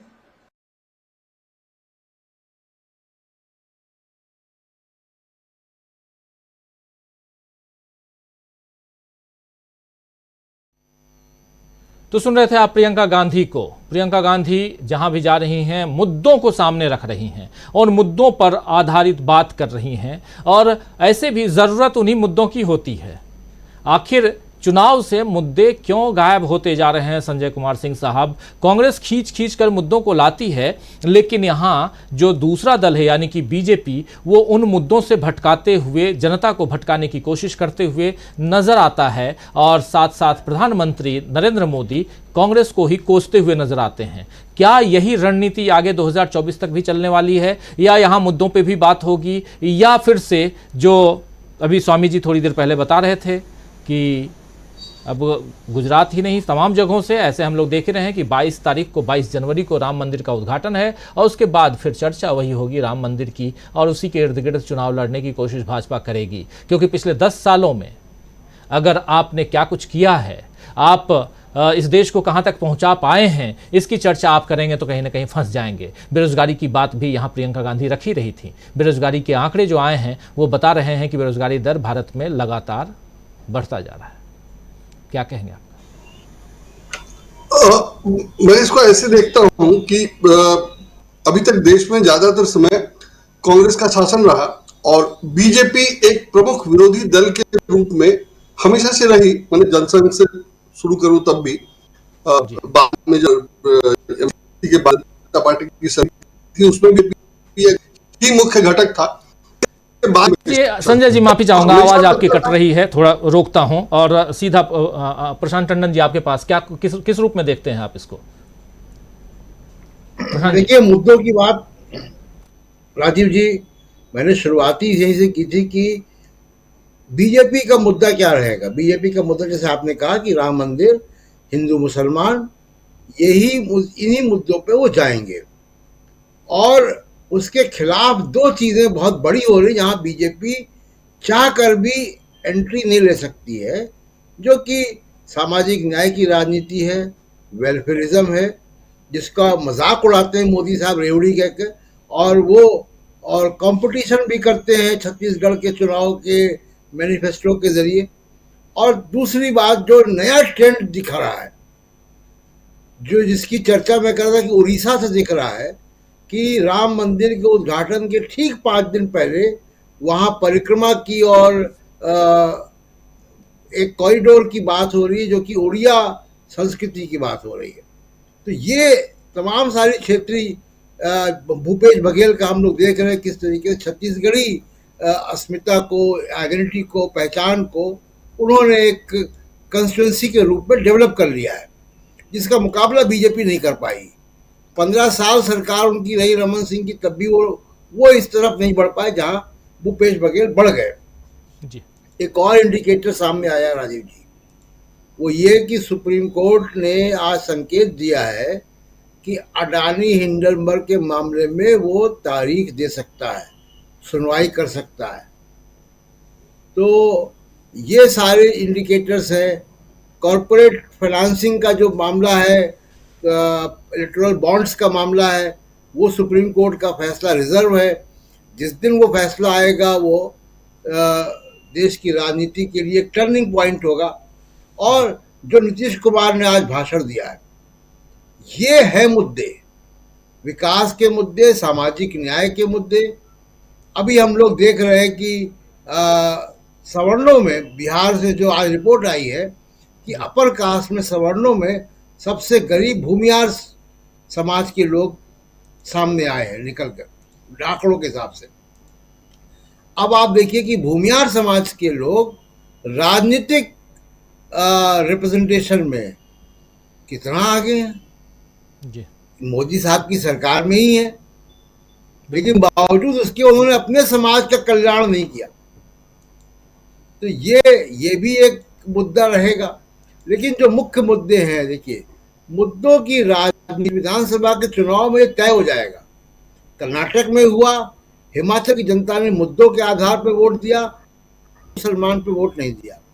कर्नाटक की जनता ने हिंदू मुसलमान पे वोट नहीं दिया, बजरंग बली के गलत इस्तेमाल पर धार्मिक उन्माद पे वोट नहीं दिया, जितना 1-1.5 साल से धार्मिक उन्माद कर्नाटक में बढ़ाया गया। और आप देखिए कि सरकार बदलते ही सब कुछ गायब हो गया। लड़कियां हिजाब पहन के स्कूल कॉलेज जा रही हैं, कोई नहीं रोक रहा उनको। जी। तो ये जो विधानसभा के चुनाव हैं, और खासकर मैं बार बार इस बात को कह रहा हूं कि तेलंगाना का चुनाव एक संकेत देगा। हालांकि वहाँ पोलिंग नहीं, फिर भी मैं बात ये कह रहा हूँ कि तेलंगाना का चुनाव एक संकेत देगा कि देश की राजनीति किस तरफ जा रही है, और वो बहुत बड़ा संकेत होगा। और मुझे लगता है कि बीजेपी को अपनी पोजीशन जो है वो रीथिंक करनी पड़ेगी 2024 के लिए, वरना वो आरएसएस में लेख आ ही चुका है कि सिर्फ नरेंद्र मोदी के चेहरे पर चुनाव नहीं हो सकता। जी बिल्कुल। और आपको एक जानकारी और दे दूं, आज जितने भी छत्तीसगढ़ के अखबारों में बीजेपी के विज्ञापन छपे हैं, उसमें जेपी नड्डा साहब की तस्वीर है। अमलेंदु उपाध्याय जी, आपके पास आना चाहता हूं और चर्चा। जी प्रशांत जी, जरा आवाज। जी प्रशांत जी, क्या बोल रहे थे? जेपी नड्डा साहब की तस्वीर आ गई अखबारों में चुनाव के नतीजों से पहले, ये भी एक ट्रेंड में गिन लिया जाए। बिल्कुल बिल्कुल, ये भी एक ट्रेंड में, क्योंकि तस्वीरें कैसे बदलती हैं और कौन बलि का बकरा बनता है, वो तो आप लोग उसकी चर्चा, हम लोग कई बार उसकी चर्चा कर चुके हैं। तो और ये ट्रेंड जो है वो दिखाई दे रहा है छत्तीसगढ़ में। आना चाहता हूं अमलेंदु उपाध्याय जी आपके पास। देखिए, चर्चा में बहुत सारी ऐसी चीज़ें आती हैं जो कहीं ना कहीं ट्रेंड को दर्शाती हैं कि किस दिशा में क्या जा रहा है, ये चुनाव किस दिशा में जा रहा है। और जैसा प्रशांत टंडन जी कह रहे हैं कि बीजेपी को रीथिंक करना पड़ेगा, फिर से सोचना होगा कि आखिर 2024 का चुनाव लड़े तो कैसे लड़े, जीतना तो दूर की बात, लड़े तो कैसे लड़े, ये महत्वपूर्ण बात है। और लड़ने के लिए मुद्दों की ज़रूरत होती है। आप सियासत भी करते हैं तो मुद्दों के साथ जाते हैं। क्या आप सिर्फ इस इंतज़ार में रहेंगे कि कांग्रेस कौन कौन सी गारंटी देकर के सामने आती है, यानी कि कौन कौन से वादे के साथ चुनाव मैदान में है, उससे कुछ रुपए ज़्यादा कह करके हम चुनाव में कूद पड़े? क्या इस भरोसे 10 साल तक प्रधानमंत्री नरेंद्र मोदी को जिताती आई जनता, या कुछ और है? अमलेंदु उपाध्याय जी। देखिए राजीव जी, अब कांग्रेस का घोषणा पत्र कॉपी करने से तो भारतीय जनता पार्टी का काम चलने वाला नहीं है किसी भी तरीके से। क्योंकि अगर ये घोषणा पत्र ही कॉपी करना है तो सारे देश में फिर 500 रुपये का सिलेंडर देना होगा, जो कि मोदी जी नहीं देंगे अपने प्रधानमंत्री रहते हुए 500 रुपये का सिलेंडर। तो वो तो कांग्रेस कह रही है कि वो आएगी तो वो देगी 500 रुपये का सिलेंडर, और दिया था उसने 500 रुपये का सिलेंडर। अभी भी आप जब बात कीजिए भारतीय जनता पार्टी के लोगों से तो वो कुतर्क करते हैं कि साहब जिस समय मोदी जी आए थे उस समय सिलेंडर 1000 रुपये का था, आज भी 1000 रुपये का ही है। यानी जो उसका रेट बताते हैं, लेकिन ये नहीं बताते कि सरकार जो है उस समय वो सब्सिडी दे रही थी, आपने सब्सिडी खत्म कर दी और सिलेंडर 1100 का हो गया। तो ये जो कुतर्क भारतीय जनता पार्टी लोग करते हैं, तो ये कुतर्क उनके या तो कहिए आप 10 साल तक आपने कुतर्क किए और 10 साल तक आपने जनता को लूटा। यानी जो काम आपको जनता के लिए करना चाहिए था, जो जनता को सब्सिडी मिलनी चाहिए थी, वो आपने अंबानियों, अडानियों और कॉर्पोरेट घरानों को दे दी। फिर आपको ये स्वीकार करना पड़ेगा। तो भारतीय जनता पार्टी के पास अब कांग्रेस का अगर घोषणा पत्र कॉपी करते भी हैं तो भी बचाव का कोई रास्ता राजीव जी दिखाई नहीं पड़ता है। दूसरी जो महत्वपूर्ण बात राजीव जी खासतौर से छत्तीसगढ़ में हुई है वो ये है कि अमित शाह जी ने वहाँ चैलेंज दिया था भूपेश बघेल को कि आइए कोई जगह तय कर लीजिए जहां बहस हो कि मोदी जी ने क्या काम किया और आपने क्या काम किया। भूपेश बघेल ने उनकी चुनौती स्वीकार कर ली, कहा कि अमित शाह जी जगह तारीख और समय बताइए, मैं बहस के लिए तैयार हूं। अमित शाह जी भाग गए वहां से, अब वो तैयार नहीं है किसी भी तरीके से बहस के लिए। भारतीय जनता पार्टी जो छत्तीसगढ़ की इकाई है वो कह रही है कि बहस की जरूरत क्या है, तारीख और जगह की क्या जरूरत है। हमने 2 महीने पहले 104 पन्नों का आरोप पत्र भेजा था, आज तक आपका या आपकी पार्टी का उस पर कोई उत्तर नहीं आया। इसके जवाब में जो आईएनसी छत्तीसगढ़ यानी कांग्रेस जो छत्तीसगढ़ है उसने ट्वीट किया कि क्या अमित शाह अपने आप को भगोड़ा मान रहे हैं। पंजरिया में आके गृहमंत्री ने मुख्यमंत्री को बहस की चुनौती दी है। अब मुख्यमंत्री ने चुनौती स्वीकार कर ली है तो 2 टके के बराहे वाले चमन झंझूप्रास कह रहे हैं कि बहस नहीं करनी, आओ भगोड़ो, जनता की लालच में आओ, भाग क्यों रहे हो। तो यानी कि जो आप चुनौती दे रहे थे अमित शाह जी जाकर के भूपेश बघेल को, जब भूपेश बघेल ने कहा कि समय और तय करो, जगह तय करो, तो आप भाग खड़े हुए, आपके पास अब बहस करने के लिए नहीं है। तो ऐसी बातें नहीं करनी चाहिए राजनीति में कि दूसरा अगर सामने वाला लपक ले तो आप फिर कहीं के नहीं रहे। अब प्रधानमंत्री क्या जाके बहस करेंगे, यानी जो 9.5 साल में एक प्रेस कॉन्फ्रेंस नहीं कर पाए वो प्रधानमंत्री क्या बहस में शामिल हो सकते हैं किसी दूसरे विपक्ष के नेता के साथ में, और वो भी उस नेता के साथ में जो जमीन से जुड़ा हुआ हो। तो इस तरीके की मुझे लगता है कि लफाजियां जो है अमित शाह जी को नहीं करनी चाहिए। अमित शाह जी गंभीर नेता हैं उनके ऊपर भी, लेकिन मुझे लगता है कि प्रधानमंत्री का जो है असर काफी ज्यादा हो गया है, अब वो भी कुछ उसी तरीके की बातें करने लगे, तो उनको नहीं करनी चाहिए। प्रधानमंत्री करते हैं इस तरह की बातें, कोई दिक्कत नहीं, चूंकि वो तो मन की बातें अपनी करते रहते हैं। तो अमित शाह जी मन की बात करके नहीं निकल सकते। अमित शाह जी ने अगर चुनौती दी उनको चुनौती स्वीकार करनी चाहिए थी।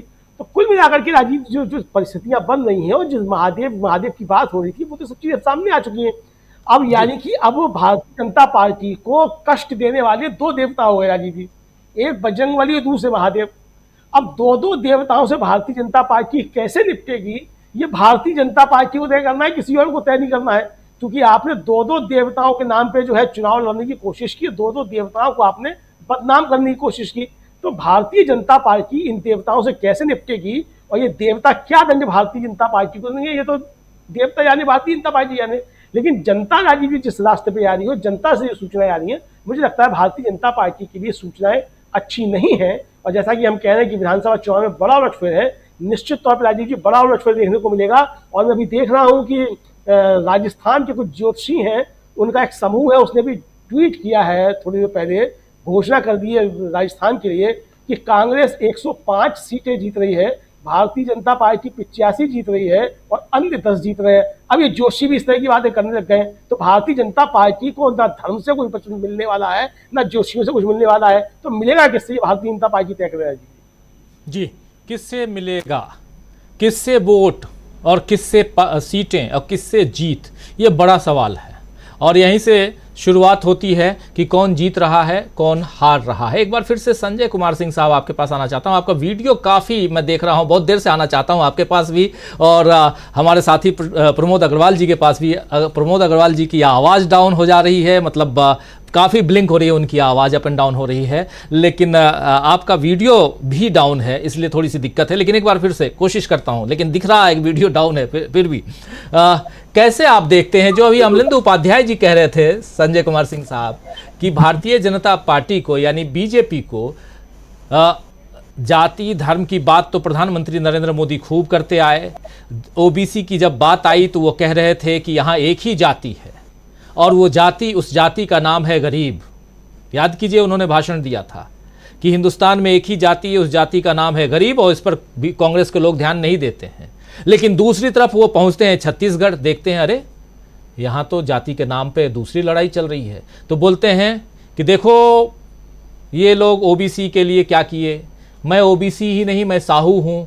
साहू वर्ड इसलिए कह रहा हूँ दोस्तों, और प्रमोद अग्रवाल जी बेहतर तरीके से बता पाएंगे, क्योंकि साहू बहुल जो मैदानी भाग है, काफ़ी ज़्यादा साहू हैं वहाँ पे छत्तीसगढ़ में, तो अब साहू बन गए मोदी जी। तो ये जो बातें हैं, इन बातों से क्या अब मतदाता, प्रधानमंत्री जो हैं, उन मतदाताओं को रिझा पाएंगे? एक बड़ा सवाल है संजय कुमार सिंह साहब। ज़रा आपसे ये बात समझूं, अगर आपका वीडियो अगर ठीक से आ रहा हो तो ज़रूर समझना चाहूँगा। और फिर राहुल गांधी की एक बाइट जरूर सुनाना चाहूंगा याद दिलाने के लिए, लेकिन पहले संजय कुमार सिंह साहब। बिल्कुल काफी स्लो है, नहीं आ रहा है जी, कोई बात नहीं संजय जी कोई बात नहीं। कई बार ऐसा होता है, टेक्निक्स जो है, टेक्निकल चीजें हैं, ना हमारे हाथ में ना आपके हाथ में, क्या करेंगे। लेकिन हम लोग आप नहीं तो किसी और को मौका भी मिल जाएगा। आप सुनिए जरा क्या कुछ चल रहा है। पहले राहुल गांधी को मौका देते हैं। चलिए, राहुल गांधी इस डिबेट में नहीं है लेकिन उनको मौका देते हैं। सुनते हैं जरा राहुल गांधी को क्या कुछ कह रहे हैं। 5 राज्यों के चुनाव को लेकर उन्होंने पहले ही भविष्यवाणी कर दी थी, क्या वो भविष्यवाणी अब सही होती हुई दिखाई दे रही है? इस पर चर्चा आगे बढ़ाएंगे। डॉक्टर दीपक पाचपोर जी के पास आएंगे क्योंकि वो भी छत्तीसगढ़ से जुड़े हुए हैं। लेकिन पहले सुनते हैं राहुल गांधी को। कांग्रेस पार्टी का डाउनफॉल, कर्नाटक में किसका डाउनफॉल हुआ? कांग्रेस पार्टी का हुआ क्या? अब आप देखना, हिमाचल में किसका डाउनफॉल हुआ? कांग्रेस पार्टी का हुआ। अभी मध्य प्रदेश में चुनाव है, राजस्थान में चुनाव है, छत्तीसगढ़ में चुनाव है, तेलंगाना में चुनाव है। आप देख लेना वहां पे किसका डाउनफॉल होगा। चारों के चारों चुनाव कांग्रेस पार्टी जीतने जा रही है। तो ये कांग्रेस पार्टी, ये सिर्फ एक पार्टी नहीं है, ये कांग्रेस पार्टी एक विचारधारा है, एक सोच है, और ये हिंदुस्तान के करोड़ों लोगों के दिल में है। ये सिर्फ पॉलिटिकल पार्टी नहीं है। जो हमारी कॉन्स्टिट्यूशन की वैल्यूज हैं, जिन चीजों के बारे में आप बात कर रहे हो, फेयरनेस होनी चाहिए, रिस्पेक्ट होनी चाहिए, यही है कांग्रेस पार्टी। और आपने फर्क देख लिया है, देश में आपने फर्क देख लिया है। बीजेपी का राज देख लिया आपने, कांग्रेस पार्टी का राज देखा है। ठीक है, तो आप ये मत सोचिए कि कांग्रेस पार्टी बीजेपी से टक्कर नहीं ले सकती। मैं आपको गारंटी देके कह रहा हूं, 2024 में हम बीजेपी को हरा देंगे। क्या कॉन्फिडेंस है, इस कॉन्फिडेंस को देखिए कि इन 5 राज्यों की बात तो कर ही रहे हैं राहुल गांधी, और ये बात आज की नहीं है, अगस्त महीने की बात है जब राहुल गांधी पहुंचे थे लद्दाख, और ये महीना चल रहा है नवंबर का। इस बीच सितंबर बीत गया, अक्टूबर बीत गया, और अब दिवाली सामने है, और यहाँ राहुल गांधी, और इससे कुछ और पहले जब वो ऑलरेडी घोषणा करते हैं कि कितनी सीटें हम जीतेंगे मध्य प्रदेश में, जरा उसको भी सुन लेते हैं। ये यहां रिकॉल इसलिए कराना चाहता हूं कि ये बातें 3 दिसंबर को और भी गहराई से हम सुनेंगे, समझेंगे और उस पर चर्चा करेंगे, और 2024 में हम जरूर हरा देंगे कह रहे हैं राहुल गांधी। और क्या उसी दिशा में बढ़ती हुई तस्वीर दिखाई दे रही है? इस सवाल के साथ आऊंगा, पहले हमारे तमाम साथियों के पास आऊंगा इन्हीं सवालों के साथ। और क्या यहीं से उस उलटफेर को जिसकी हम बात कर रहे हैं, उस उलटफेर की तरफ हम बढ़ रहे हैं? पहले एक बाइट और सुनते हैं राहुल गांधी की। अभी हमारा डिस्कशन हुआ, लंबा चौड़ा डिस्कशन हुआ, और हमारी इंटरनल असेसमेंट है कि 136 मिली कर्नाटक में। हमारा इंटरनल असेसमेंट है कि हमें एमपी में 150 मिलने जा रही है। तो कर्नाटक में जो किया उसको हम रिपीट करने जा रहे हैं। Thank you. सीएम का चेहरा क्या कमलनाथ होंगे मध्य प्रदेश में? भैया 150। एक बात माननी होगी, पहले प्रोफेसर अखिल स्वामी जी आपके पास आता हूं क्योंकि कुछ मामला धार्मिक है, इसीलिए जरा आपके पास आता हूं फिर दीपक जी के पास आता हूं मामला यह है कि अभी अमलेंदु उपाध्याय जी कह रहे थे कि ज्योतिषाचार्य लोगों की जो एक ग्रुप है वो कह रहा है कि किसको कितनी सीटें आ रही हैं, और इधर एक ज्योतिषाचार्य इधर भी हैं जिनकी 2 बाइट आपके सामने हम रख चुके हैं। श्री 108 माननीय राहुल गांधी जी महाराज कह सकते हैं क्योंकि वो कह रहे हैं 150 सीटें, वो कह रहे हैं कि हम जीतने जा रहे हैं ये तमाम राज्यों के, और वो कह रहे हैं कि 2024 भी जीत रहे हैं। और इनकी बातों की पुष्टि ज्यादा मजबूती के साथ हो रही है, इसलिए भी हो रही है स्वामी जी क्योंकि इन्होंने पहले भी जो बातें कही हैं, चाहे वो रफाल का मुद्दा हो, जीएसटी का मुद्दा हो, नोटबंदी का मुद्दा हो, कोरोना काल का मुद्दा हो, और ऐसे तमाम बातें जो रही हैं उन, और कर्नाटक के चुनाव की बात हो, हिमाचल के चुनाव की बात हो, इनकी सारी बातें इस ज्योतिषाचार्य जो महाराज श्री 108 राहुल गांधी जी महाराज जो हैं, इनकी बातें ज्यादा यहां सटीक बैठ रही हैं। तो क्या अब यह माना जाए कि एक नए ज्योतिषाचार्य हमको मिल चुके हैं? देखिए राजीव जी, मुझे ज्योतिषी नहीं आती, मुझे पामिस्ट्री नहीं आती, लेकिन राहुल गांधी जो कह रहे हैं वो सच इसलिए सिद्ध हो रहा है। देखिए, मैनेजमेंट साइंस में जो सबसे इंपॉर्टेंट चीज है वो है एनवायरमेंटल चेंजेस और उसके हिसाब से ट्रेंड का चेंज होना। देखिए, जो एनवायरनमेंट में चेंज होता है तो उसके आधार पे इवेंट्स चेंज होते हैं। क्योंकि राहुल गांधी पढ़े लिखे व्यक्ति हैं, एमफिल हैं, ऑक्सफोर्ड के बड़े बड़े बुद्धिमान लोगों के साथ बैठ के उनकी मंत्रणा होती है, वो बहुपक्षीय संवाद करते हैं, केवल मन की बात नहीं करते हैं। तो कोई भी बुद्धिमान आदमी, देखिए आज के तारीख में आप किसी भी इंटेलेक्चुअल से, जो असली इंटेलेक्चुअल हो, एंटायर पॉलिटिकल साइंस वाली मैं बात नहीं कर रहा, जो सही का इंटेलेक्चुअल हो, वो ज्योतिषी न जानता हो, पामिस्ट्री न जानता हो, केवल उसको एक्सटर्नल एनवायरनमेंट से जो चेंजेस हो रहे हैं और जो इंडिकेटर, जिसको हम संकेतक कहते हैं, जो संकेतक मिल रहे हैं, जैसे आप शेयर मार्केट में जानते हैं डाउस थ्योरी होती है, वो कहती है कि मार्केट डिस्काउंट्स एवरीथिंग। जो मार्केट होता है, जो इंफॉर्मेशन आती है उससे इंपैक्ट होके उसके अंदर रिएक्शन होता है, मार्केट ऊपर जाता है या नीचे जाता है। देखिए, आपके दर्शक और जो होता है, मैं एक राय देता हूं, जब मोदी जी को राय देता हूं, बीजेपी को राय देता हूं, तो कहते हैं स्वामी साहब आप उनको क्यों राय दे रहे हैं, लेकिन चलिए गुस्सा उनकी हो, लेकिन मैं राय दे देता हूं। अगर बीजेपी को 2024 में फाइटिंग चांस पे इलेक्शन लड़ना है तो मेरी उनको राय है मोदी जी को प्रधानमंत्री पद से हटा दें, किसी नॉन गुजराती को देश का प्रधानमंत्री बना दें, अडानी जी पे जांच बैठा दें और ईडी सीबीआई से व्हाइट पेपर निकलवा दें, जिससे, क्योंकि आज की तारीख में देश की जनता को यह संदेश मिल गया है, ये गुजरात लॉबी देश को लील जाएगी, ये निगल जाएगी। और मुझके गुजरात के लोगों से फोन आए हैं, राजीव जी, गुजरात के लोगों से फोन आए हैं, वो ये कह रहे हैं पड़ोस के राज्य राजस्थान में 500 रुपए की गैस दे रहे हैं एलपीजी, छत्तीसगढ़ में मोदी जी कह रहे हैं 500 रुपए की गैस देंगे, और हम गुजरातियों को, बड़े बड़े पूंजीपति गुजरातियों को छोड़ दीजिए, जो आम गुजराती है उसको 1000 का दे रहे हैं। अरे तो आम गुजराती का भी शोषण है, बगल के राज्य में 500 रुपए दे रहे, छत्तीसगढ़ में जाके कह रहे और उत्तर प्रदेश में दे नहीं रहे। तो हम जो उत्तर प्रदेश के रहने वाले हैं, हमने क्या पाप किया? हमारे तो प्रदेश वालों ने योगी जी को जिता दिया। हम डबल प्राइस दें और राजस्थान और छत्तीसगढ़ के लोग आधे दाम पे गैस पाएं, ये तो हमारे साथ अन्याय है, ये तो हमारे साथ अनर्थ है। तो राहुल गांधी जो कह रहे हैं वो मैनेजमेंट साइंस के हिसाब से जो एनवायरमेंटल इंपैक्ट हो रहा है, कोई भी बुद्धिमान आदमी आज के तारीख में ये बता देगा 2023 का विधानसभा चुनाव, 2024 का लोकसभा चुनाव, अगर परिस्थिति ऐसी रही और जितना ज्यादा मोदी जी अमित शाह एग्जर्ट करेंगे उतनी ज्यादा बुरी हाल होगी। जी, डॉक्टर दीपक पाचपोर जी क्या कहेंगे? जी देखिए, पहले तो मैं कहूं कि जैसे बुल्ले शाह ने कहा है कि रांझा रांझा कह दी मैं भी रांझा होई, हीर कहती है कि रांझा रांझा का नाम लेके मैं खुद भी रांझा हो गई हूँ, अब कोई मुझे जो है वो हीर के नाम से न जाने। वैसे ही आप भी बीजेपी की बात करते करते वहां पे धार्मिक आप ध्रुवीकरण करने लगे। आपने स्वामी जी को अलग धार्मिक कह दिया और हम लोगों को सबको लगता है अधार्मिक करके अलग अलग तरफ बैठा दिया है। तो ये कोई बहुत अच्छी बात नहीं है, लेकिन ठीक है, आपका अधिकार है। तो थोड़ा गंभीर बात पे आ जाऊं कि देखिए 24 अक्टूबर को मोहन भागवत ने कहा था अमित शाह के लिए, और कहा था कि तमाम मंत्रियों को तत्काल जाके मणिपुर में जाके बैठना चाहिए और वहां पर जाके स्थिति संभालनी चाहिए।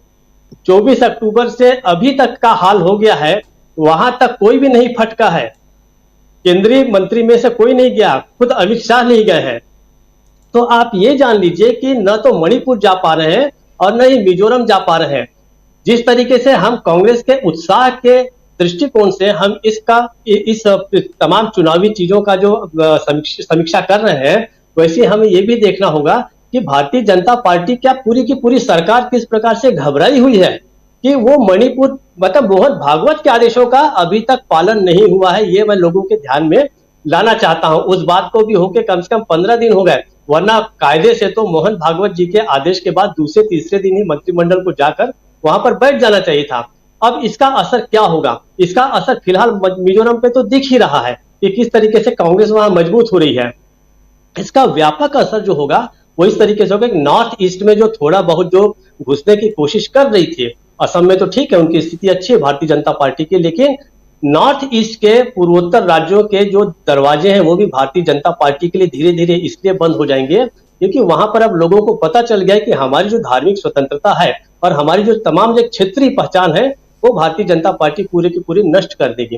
दूसरा असर तेलंगाना की हम जो बात कर रहे हैं, तेलंगाना में भी कांग्रेस जिस हिसाब से आगे बढ़ी है और तेलंगाना में अगर बड़ा उलटफेर हो गया और जिसके पूरे पूरे चांसेस है, मतलब कोई आश्चर्य की बात नहीं होगी अगर कांग्रेस वहां पर जो है वो सरकार बना ले तो कोई बड़ी बात नहीं है। तो आप देखिए कि दक्षिण भारत पूरा का पूरा बंद हो जाएगा भारतीय जनता पार्टी के लिए। एक कर्नाटक में उसकी ताकत बची रहेगी, ऐसी बात नहीं है, लेकिन अपेक्षाकृत वहां भी कमजोर होगी। अब आप आइए कि छत्तीसगढ़ का अभी छत्तीसगढ़ का जो हाल, हम लोगों ने इसके ऊपर काफी चर्चा कर ली। एक बहुत इंपॉर्टेंट फैक्टर मैं जो देख रहा हूं वो वरुण गांधी और राहुल गांधी की मुलाकात को लेकर। वरुण गांधी तो पहले से बेचैन है उस पार्टी में, ऐसा मुझे लगता है, क्योंकि एक बार वो कह भी चुके हैं न तो मैं नेहरू के खिलाफ हूं और न तो मैं कांग्रेस पार्टी के खिलाफ हूं। अभी कुछ दिनों पहले उन्होंने तंज कसा था अपनी ही पार्टी पर। उन्होंने ये कहा था कि अगर यही स्थिति रही, जिस तरीके से लोग भाग रहे पैसे ले लेके, यही स्थिति रही तो आने वाले समय में ऐसे भी नारे लगाए जाएंगे लोगों के द्वारा कि हमारे देश का नेता कैसा हो जिसके पास पैसा हो। बहुत सारे मुद्दे हैं पिछले 5-7 सालों से, यहां तक कि ऐसा भी कहा जा रहा है कि शायद इस समय जो है वो या तो टीएमसी से माँ और बेटा दोनों चुनाव लड़ सकते हैं या समाजवादी पार्टी उनके लिए पीलीभीत और बरेली की सीटें जो है वो छोड़ सकती हैं, खाली कर सकती हैं। तो जिस तरीके से 1977 के पहले आप देखिए कि 3 बड़े टुकड़े हुए थे कांग्रेस के, उसमें सबसे पहले तो युवा तुर्क निकल गए थे, चंद्रशेखर, मोहन धारिया, कृष्णकांत आदि। दूसरे में जगजीवन राम निकले थे और सबसे बड़ा जो ब्लो लगा था उस समय कांग्रेस पार्टी को, इंदिरा गांधी को, जिसके कारण जो है 1977 का चुनाव जो हारी थी इंदिरा गांधी, वो था उनके अपने परिवार के सदस्य विजया लक्ष्मी पंडित भी उन्हें छोड़ गई थी और जनता पार्टी उन्होंने ज्वाइन कर लिया था। तो मुझे ऐसा लगता है कि इनके परिवार में भी एक इस तरीके से बहुत बड़ा, या ठीक उल्टे तरीके से हो रहा है। वरुण गांधी जो है मुझे लगता है कि भारतीय जनता पार्टी को छोड़ेंगे और छोड़ेंगे नहीं तो न्यूट्रलाइज होंगे और इसका असर जो है 2024 में बहुत ज्यादा होगा। तो केवल इसी 5 चुनाव के ही जो नतीजे हैं केवल वही प्रभावित नहीं करेंगे, बहुत सारे साइड फैक्टर्स हैं वो भी इस तरीके से आ रहे हैं सामने कि ऐसा लगता है कि उनको उन फैक्टर्स को भी बल मिलेगा इन 5 राज्यों में भारतीय जनता पार्टी के हारने के बाद। और मुझे लगता है कि 3 दिसंबर के बाद एक बिल्कुल नई तस्वीर उभर कर आएगी भारतीय लोकतंत्र की, भारतीय राजनीति की, जो 2024 में बिल्कुल बहुत बड़ा बदलाव ला सकती है। राजीव जी 2024 में बहुत बड़ा बदलाव ला सकती है, लेकिन अभी क्या इन 5 राज्यों के चुनाव में कोई बदलाव है? छत्तीसगढ़ से लेकर तमाम राज्यों की हम चर्चा कर रहे हैं, बात कर रहे हैं। हमारे साथ एक बार फिर से जुड़ गए हैं संजय कुमार सिंह साहब और इधर जुड़े हुए हैं प्रमोद अग्रवाल साहब। प्रमोद अग्रवाल जी के पास पहले एक बार फिर से आने की कोशिश करता हूं। अग्रवाल साहब, चाहता हूं कि आप अपनी बात रखें और मैं चाहता हूं कि छत्तीसगढ़ की जो रियल पिक्चर है वो सामने रखें और पहले फेज के बाद, क्योंकि 19 सीटें आज की तारीख में कांग्रेस के पास हैं 2018 के हिसाब से, लेकिन क्या आपको लगता है कि कांग्रेस यहां इन 19 सीटों को बरकरार रख पाएगी इन 20 सीटों में से जहां आज मतदान हुआ है? मेरी आवाज अब आ रही है आपको? जी अभी आ रही है जी। मुझे लगता है छत्तीसगढ़, मैंने पहले कहा कि छत्तीसगढ़ ऐसा राज्य है जिसने किसान को राजनीति की मुख्य धारा में लाया है वापस। इस देश में 2014 के बाद 2 मामले हैं। पहला किसान आंदोलन जिसने यह जताया कि देश में किसान सर्वोपरि है, और दूसरा भूपेश बघेल जिन्होंने यह बताया कि किसान की फसल भी बहुत सर्वोपरि है। किसान को अगर आप फसल का दाम नहीं देंगे, किसान का कर्जा माफ नहीं करेंगे, तो आपका देश 80 करोड़ को खिलाने के बजाय 140 करोड़ को खिलाने लगेगा मुफ्त। आप ये ध्यान रखिए कि मैंने अपना जो सर्वे, अपने पहले सर्वे दिखाया था, उस दिन भी कहा था कि मैं बस्तर के मामले में सहमत नहीं हूं सर्वे से। मुझे लगता है कि बस्तर हमारा जो है वो हमेशा विकास रहा है, राजनीति को अच्छे से समझता है, और मैं ये मानता हूं कि बस्तर को इन 5 साल में जो मिला है वो छत्तीसगढ़ बनने के पहले कभी नहीं मिला। इसलिए मेरा अभी भी मानना है कि बस्तर की 12 सीटों में से कम 10 सीटें कांग्रेस जीत सकती है। और रही बात प्लेन्स की, तो घोषणा पत्र जो कांग्रेस जारी किया है उसके बाद आपने जैसा कहा कि बल्ले बल्ले से भी कहीं ज्यादा है, ऐसा लगता है मुझे। पिछले बार बिलासपुर संभाग में बहुत सारी सीटें कांग्रेस हार गई। मुझे लगता है कि इस बार वहां पर भी कांग्रेस ज्यादा बेहतर ढंग से परफॉर्म करेगी और ज्यादा सीटें जीत जाएगी। आज मैं एक छोटी सी घटना बताता हूं आपको, एक अपने साथ घटी हुई। मैं राशन दुकान पर गया हुआ था अपने घर का राशन लेने के लिए। वहां मैंने एक आदमी ने अपने राशन दुकान से कहा कि भाई साहब गेहूं 35 रुपए कैसे हो गया, मैं तो 29 से ले जाना शुरू किया था 3 महीने पहले। उसने कहा कि भाई साहब अगर मूल्य बढ़ेंगे 3200 रुपए 3300 रुपए में चावल धान बिकेगा तो गेहूं का कीमत तो बढ़ेगा ही। तो उसने कहा कि लगता है मोदी जी ने इसीलिए बढ़ाया है 5 साल तक कि 79 करोड़ में हम भी शामिल हो जाएं, जिनको 5 किलो राशन मिले और वो वोट दे दे। मतलब जनता ये जान रही है कि आप हमको नीचे की तरफ धकेल रहे हैं, हमको नीचे की तरफ भेजना चाहते हैं, 80 करोड़ में शामिल करना चाहते हैं, जिनको मुफ्त अनाज उपलब्ध कराया जाए, उनका वोट ले लिया जाए। और रही बात महादेव ऐप की, तो मैं ये कहना चाहता हूँ महादेव ऐप से महाकाल लोग को अपने ढकने की कोशिश की है। महाकाल ऐप के जरिए आप महाकाल में जो आपने किया है उज्जैन में, मध्य प्रदेश में जो आपने घोटाले किए हैं, उसको महादेव ऐप के जरिए आप ढकने की कोशिश कर रहे हैं। ये उसी तरह बुमरेंग करेगा जैसा पिछले चुनाव 18 में किया था, जब आपने भूपेश बघेल और उनके साथी विनोद वर्मा को अंदर कर दिया, उनके पूरे परिवार कोने में बुलाकर जमीन पर बैठा दिया था और यह बताने की कोशिश करी थी राज्य को कि सारा ये जितने भी कांड हो रहे हैं। प्रमोद जी, ये प्रियंका गांधी जी क्या कर रही हैं जरा बताइए, चूंकि आप छत्तीसगढ़ में हैं, नहीं तो मैं बताऊंगा। ये धान है, आप प्रियंका गांधी जो बना रही हैं, इसका क्या उपयोग होता है जरा बता दीजिए, दिवाली का वक्त भी है। ये चिड़िया चुगनी कहते हैं हम इसको छत्तीसगढ़ में। जब नई फसल आती है तो छत्तीसगढ़ बहुत धार्मिक प्रदेश है, धर्म को अच्छे से मानता है और किसान इस तरह की चिड़िया चुगनी बनाकर अपने घर के दरवाजे पर टांगता है और पहला अनाज का दाना चिड़िया को समर्पित करता है कि ये उसके लिए है और यह इसके जरिए संपन्नता और सुख शांति की कामना करता है कि सृष्टि का जो वसुधैव कुटुंबकम है वो इससे जाहिर करता है छत्तीसगढ़ कि हम किस तरह की वसुधा में रहते हैं और वसुधैव कुटुंबकम कैसे सार्थक होता है। उस तरह से नहीं होता जिस तरह से बीजेपी करना चाहती है जी। दूसरी बात, मैं एक बात और कहना चाहता हूं, नजदीक की बात है।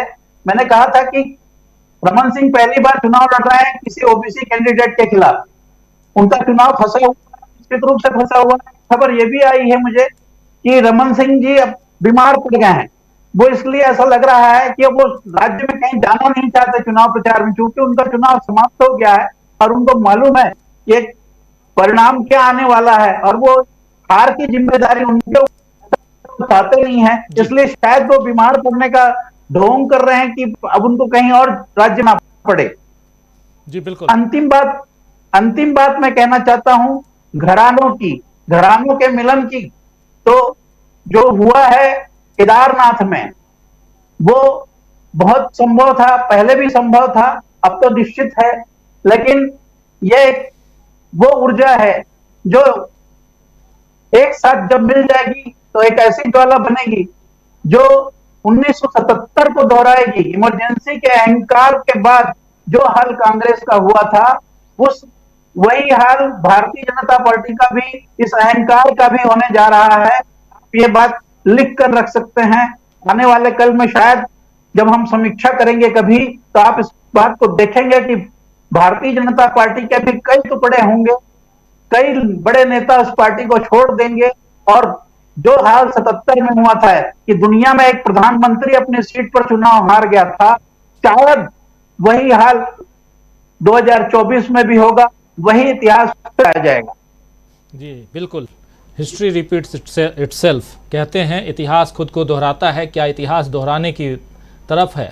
ये एक बड़ा सवाल है और इस सवाल का जवाब दे रहे थे हमारे साथी प्रमोद अग्रवाल जी, और हमारे साथ जुड़े हुए हैं संजय कुमार सिंह साहब भी जुड़े हुए हैं, प्रशांत टंडन जी जुड़े हुए हैं, अखिल स्वामी जी, प्रोफेसर अखिल स्वामी जी जुड़े हुए हैं, अमरिंदर उपाध्याय जी और डॉक्टर दीपक पाचपोर जी जुड़े हुए हैं। आना चाहता हूं संजय कुमार सिंह साहब आपके पास। अभी देख रहा हूं आपका वीडियो ना अटक रहा है, ना भटक रहा है, ना लटक रहा है, आप बिल्कुल सही दिशा में दिखाई दे रहे हैं। ज़रा आपके पास जल्दी से आना चाहता हूं, कैसे इस पूरी बातों की समीक्षा आप करेंगे जहां पर प्रियंका गांधी को भी आप देख रहे थे, पहली फसल उसको चिड़िया चुगनी एक घोंसले की तरह बनाकर दरवाजे के सामने रखते हैं और प्रियंका गांधी शायद हेलीकॉप्टर में बैठी हुई हैं और उसको बना रही हैं। दूसरी तरफ और ये छत्तीसगढ़ है, और ऐसी तस्वीर बिहार में भी आप देखे होंगे, ऐसी तस्वीर और भी दूसरी जगह। खेती किसानी का पूरा देश रहा है, हर जगह हमको ऐसी तस्वीरें देखने को मिल जाती हैं, लेकिन पूरा फोकस किसानों पे, पूरा फोकस जो है वो यहाँ के गरीबों पे, वंचितों पे। ये कांग्रेस एक मुद्दे के साथ आगे बढ़ रही है और मुद्दा विहीन बीजेपी। आपको भी लगता है क्या कि ऐसा ही है? बिल्कुल, मैंने बीजेपी 10 साल में उघार हो गया, हम लोग क्या कहा जाता है, उघार हो गया। तो जो आप ओढ़ करके चादर सोए हुए थे, वो चादर किसी कारण गया या हट गया, तो वो हाल हो गया है बीजेपी का, और सब कुछ दिख रहा है साफ साफ। जैसे देखिए, मैंने एक तो ये कि मैंने टीम नहीं है, लोग नहीं है, जो है वो उनके काम करने का तरीका ठीक या सही नहीं है। जैसे अगर इलेक्शन लड़ना है, वोट लेना है, तो सबको देखना चाहिए। ऐसा थोड़ी कि आप एक कंस्टिट्यूएंसी देखेंगे, 2 कंस्टिट्यूएंसी, पूरे देश में देश की पार्टी है, तो दक्षिण भारत से गायब हो चुकी पूर्वोत्तर आप देख नहीं रहे हैं, तो आप सिर्फ हिंदी पट्टी में चुनाव लड़ करके अपने आप को रिड्यूस हो गया, ये दिखाई दे रहा है कि घटते घटते अब सिर्फ हिंदी पट्टी में आ गए हैं। तो एक तो ये है। दूसरा कि काम क्या किया कि आपने दुनिया भर की कंपनी को कहा कि मेक इन इंडिया, आओ इंडिया में प्लांट लगाओ, और जब उसने प्लांट लगा लिया, काम करने लगे, गाड़ी बनाने लगे, तो कह रहे हैं कि वोकल फॉर लोकल। तो दुनिया भर के कार मैन्युफैक्चरर्स को आप बुला लेंगे और उसके बाद कहेंगे कि नहीं, टाटा की गाड़ी ठीक है, उसी पर चलो, तो क्या होगा? तो आप दोनों चीजें गड़बड़ कर रहे हैं, और ये इंटरनेशनल लेवल पे तो बहुत सीरियसली देखा जाएगा ना। तो इस तरह का काम किया गया है। दूसरा, अभी एक वायरल वीडियो है जिसमें एक मंत्री लेन देन और पहुंचाने की बात कर रहे हैं, उस कैश कुरियर की भी बात है। तो वो नेताजी वो है जो 2014 से लगातार मंत्री हैं, और कितने लोग आए गए मंत्रिमंडल में वो हम लोग देख रहे हैं। तो जो करोड़ों की लेन देन कर रहा है, कहां पहुंचा रहा है, कैसे, वो बातचीत से क्लियर हो जाएगा। तो पूरा मामला ही पैसे पर निर्भर है, ये इस बातचीत से लगा, और बहुत क्लियर है कि पैसे कहीं से आ रहे हैं, जा रहे हैं, करोड़ों में हो रहा है, कैश कुरियर है, वगैरह वगैरह। तो जो मोदी जी कह रहे थे कि हम ईमानदार सरकार देंगे, भ्रष्टाचार दूर कर देंगे, ना खाओ ना खाने देंगे, ना खाऊंगा ना खाने दूंगा, वो सब इस वीडियो में दिखाई दे रहा है, और 10 साल बाद दिखाई दे रहा है। और ये क्लियर है कि जिस नेताजी के बेटे हैं वो लगातार 10 साल से मंत्री हैं। तो समझ में आ रहा है कि कौन मंत्री है और किन लोगों को हटा दिया गया। तो ये सारी चीजें अब अगर हम देखें तो बीजेपी बहुत बैड लाइट में दिखाई देती है। जैसे ये अपना महादेव ऐप वाला मामला है, कोई भी आदमी जो पैसा रिश्वत देता है वो भी उतना ही दोषी होता है, और रिश्वत देने के लिए भी लोग गिरफ्तार होते रहे, या देने की कोशिश में भी लोग गिरफ्तार होते रहे। यहाँ कैसे कोई आदमी इतनी हिम्मत करता है कि वो कहता है कि मैंने पैसे दिए हैं? जाहिर है उससे कहा गया होगा, और ये डिजाइन है। मतलब पी चिदम्बरम के समय भी एक आदमी ने आरोप लगाया, मतलब वो महिला थी, उनने आरोप लगाया, पी चिदम्बरम अरेस्ट में रहे। संजय सिंह के केस में वही है, महुआ मोइत्रा के केस में यही है, और भूपेश बघेल के केस में वही है। तो एक सरकार एक ही ढंग से काम कर रही है। मतलब अगर किसी को फंसाना ही है तो आपके पास यही एक तरीका है जो बिल्कुल ब्लैटेंट है। पी चिदम्बरम के समय समझ में नहीं आया होगा लोगों को, या तब लोगों ने कहा होगा कि चलो पहला है, हो सकता है सच हो, लेकिन जब आप बार बार करेंगे तो किसको यकीन होगा? अब कौन मानेगा कि दुबई से पैसे आए होंगे और कुरियर से पैसा आ गया, और आप कह रहे हैं कि ना खाऊंगा ना खाने दूंगा? तो दोनों कैसे साथ साथ चल सकता है? तो जो आप कह रहे हैं वो हो नहीं रहा है, ये दिखाई दे रहा है बुरी तरह से, और ये सब जगह है। मतलब आप अपने आप रिड्यूस हो गए, जिस तरह से जब 2014 में जो बात करते थे, और जिस तरह से आप कांग्रेस मुक्त होने की बात करते थे, और अब आप चुनाव प्रचार करने नहीं जा रहे मणिपुर, तो आपने मणिपुर को एक तरह से छोड़ दिया है। तो अगर इस तरह से बीजेपी अगर जीत भी जाए, मतलब अगर मान लीजिए कि हिंदी पट्टी में जो उसका टारगेट है, जहां वो कोशिश कर रहे हैं या उम्मीद कर रहे हैं, मतलब मुझे नहीं लगता जीतेगी, वो अलग चीज है, लेकिन अगर जीत भी जाए तो ये तो साफ है ना कि बाकी भारत में वो नहीं है। तो अगर बाकी भारत में नहीं है तो जो उसका क्षेत्रीय अस्मिता वाला मामला, वो झारखंड लीजिए, जब झारखंड में बीजेपी की सरकार बनी तो उसने किसी लोकल को चीफ मिनिस्टर नहीं बनाया, और जिसको बनाया उन पर भ्रष्टाचार के इतने आरोप लगे कि उनको बीजेपी एक बागी ने चुनाव हरा दिया। और जब वो चुनाव हार गए तो बीजेपी के बागी तो अभी बागी ही हैं, उनके तो बीजेपी ने कुछ नहीं किया उनके लिए। और जिनको चुनाव बीजेपी के चीफ मिनिस्टर रहे थे, जिन पर भ्रष्टाचार के आरोप है और तमाम आरोप हैं, उनको गवर्नर बना दिया गया। तो बीजेपी कैसे काम कर रही है, और मतलब सिर्फ गवर्नर इन्हीं को नहीं बनाया गया, और भी मतलब जैसे किरण बेदी को बना दिया गया था। तो बीजेपी के जो लोग हैं उनको तो आप कुछ दे नहीं रहे, और जिसको दे रहे हैं उनके बारे में सत्यपाल मलिक ने कहा कि जो इंटर कॉलेज का प्रिंसिपल होने लायक नहीं उसको वीसी बना दिया गया। तो बीजेपी क्या है, वो 10 साल में इतना ज्यादा हो गया है, इतना ज्यादा है कि अगर जनता को एक दो पता चलेगा तो लगेगा कि कैसी सरकार है या कैसी पार्टी है। इसलिए उसका डाउनग्रेड होना तय है और वही होगा, और अब उसके लिए मुझे लगता है कि संभलना भी मुश्किल होगा। देखते हैं राजीव जी। बिल्कुल बिल्कुल, बहुत सारी बातें, और आने वाले समय में क्या कुछ उलटफेर हो सकता है उस पर हम चर्चा कर रहे थे। राहुल गांधी और वरुण गांधी की मुलाकात होती है। इस मुलाकात की पुष्टि केदारनाथ धाम के जो मुख्य पुजारी हैं उनके घर पर ये मुलाकात होती है। ये सब इन बातों की पुष्टि हो चुकी है, क्योंकि इसी ट्रस्ट के जो मुख्य ट्रस्टी हैं उन्होंने इस बात को बताया है। और राहुल गांधी वरुण गांधी की मुलाकात से बाहर क्या कुछ निकल के आती है, या बात सिर्फ वहीं तक सीमित रहती है, इस पर सबकी निगाहें टिकी हुई हैं, टिकी रहेंगी भी, क्योंकि 2024 के चुनाव में वरुण गांधी किस पार्टी से मैदान में उतरेंगे ये भी अभी सवालों के घेरे में है। लेकिन उससे पहले 2024 के चुनाव से पहले इस साल यानी 2023 का आखिरी चुनाव हम लोग देख रहे हैं। दिसंबर की 3 तारीख को हम लोग देखेंगे कि रिजल्ट हमारे सामने होगा। आज तो आगाज हुआ है मतदान का, और मतदान में बाजी मारते हुए दोनों राज्य दिखाई दे रहे हैं। मिजोरम में लगभग 78%, और ये 5 बजे तक के आंकड़े हैं। आंकड़े बहुत धीरे धीरे आते हैं चुनाव आयोग के जरिए, तो वो आंकड़े बढ़ेंगे तो आपको हम बताएंगे। और छत्तीसगढ़ की 20 सीटों पर 72% 72% मतदान की बात अभी तक आई है। लेकिन उसके साथ साथ ये भी कहा जा रहा है कि कहीं न कहीं बहुत सारे नेता, जिसमें एक वरिष्ठ नेता पूर्व मुख्यमंत्री रमन सिंह की किस्मत भी दांव पे है, और क्या वो फंस चुके हैं इस चुनाव में, ये एक बड़ा सवाल इसलिए यहाँ पर क्योंकि प्रमोद अग्रवाल जी कह रहे थे कि रमन सिंह की तबीयत खराब है, उन्होंने कहा है, बताया है, और आगामी चुनावों की जो यानी 2023 के जो 17 नवंबर को जो चुनाव होना है उस चुनाव के प्रचार के लिए शायद वो न जाएं। तो क्या कारण है कि नहीं जाएंगे, खैर देखा जाएगा, वक्त बताएगा। इसके साथ साथ प्रियंका गांधी को अभी आपने देखा कि नई फसल, धान की फसल, और उसके लिए वो चिड़िया चुगनी जो है यानी चिड़ियों के लिए जो पहला आहार है वो बना रही हैं। तो ये जो पहला आहार अब ये फिर से नई सरकार के लिए बना रही हैं, ये भी देखना होगा। प्रशांत टंडन जी कुछ जोड़ना चाहते हैं शायद।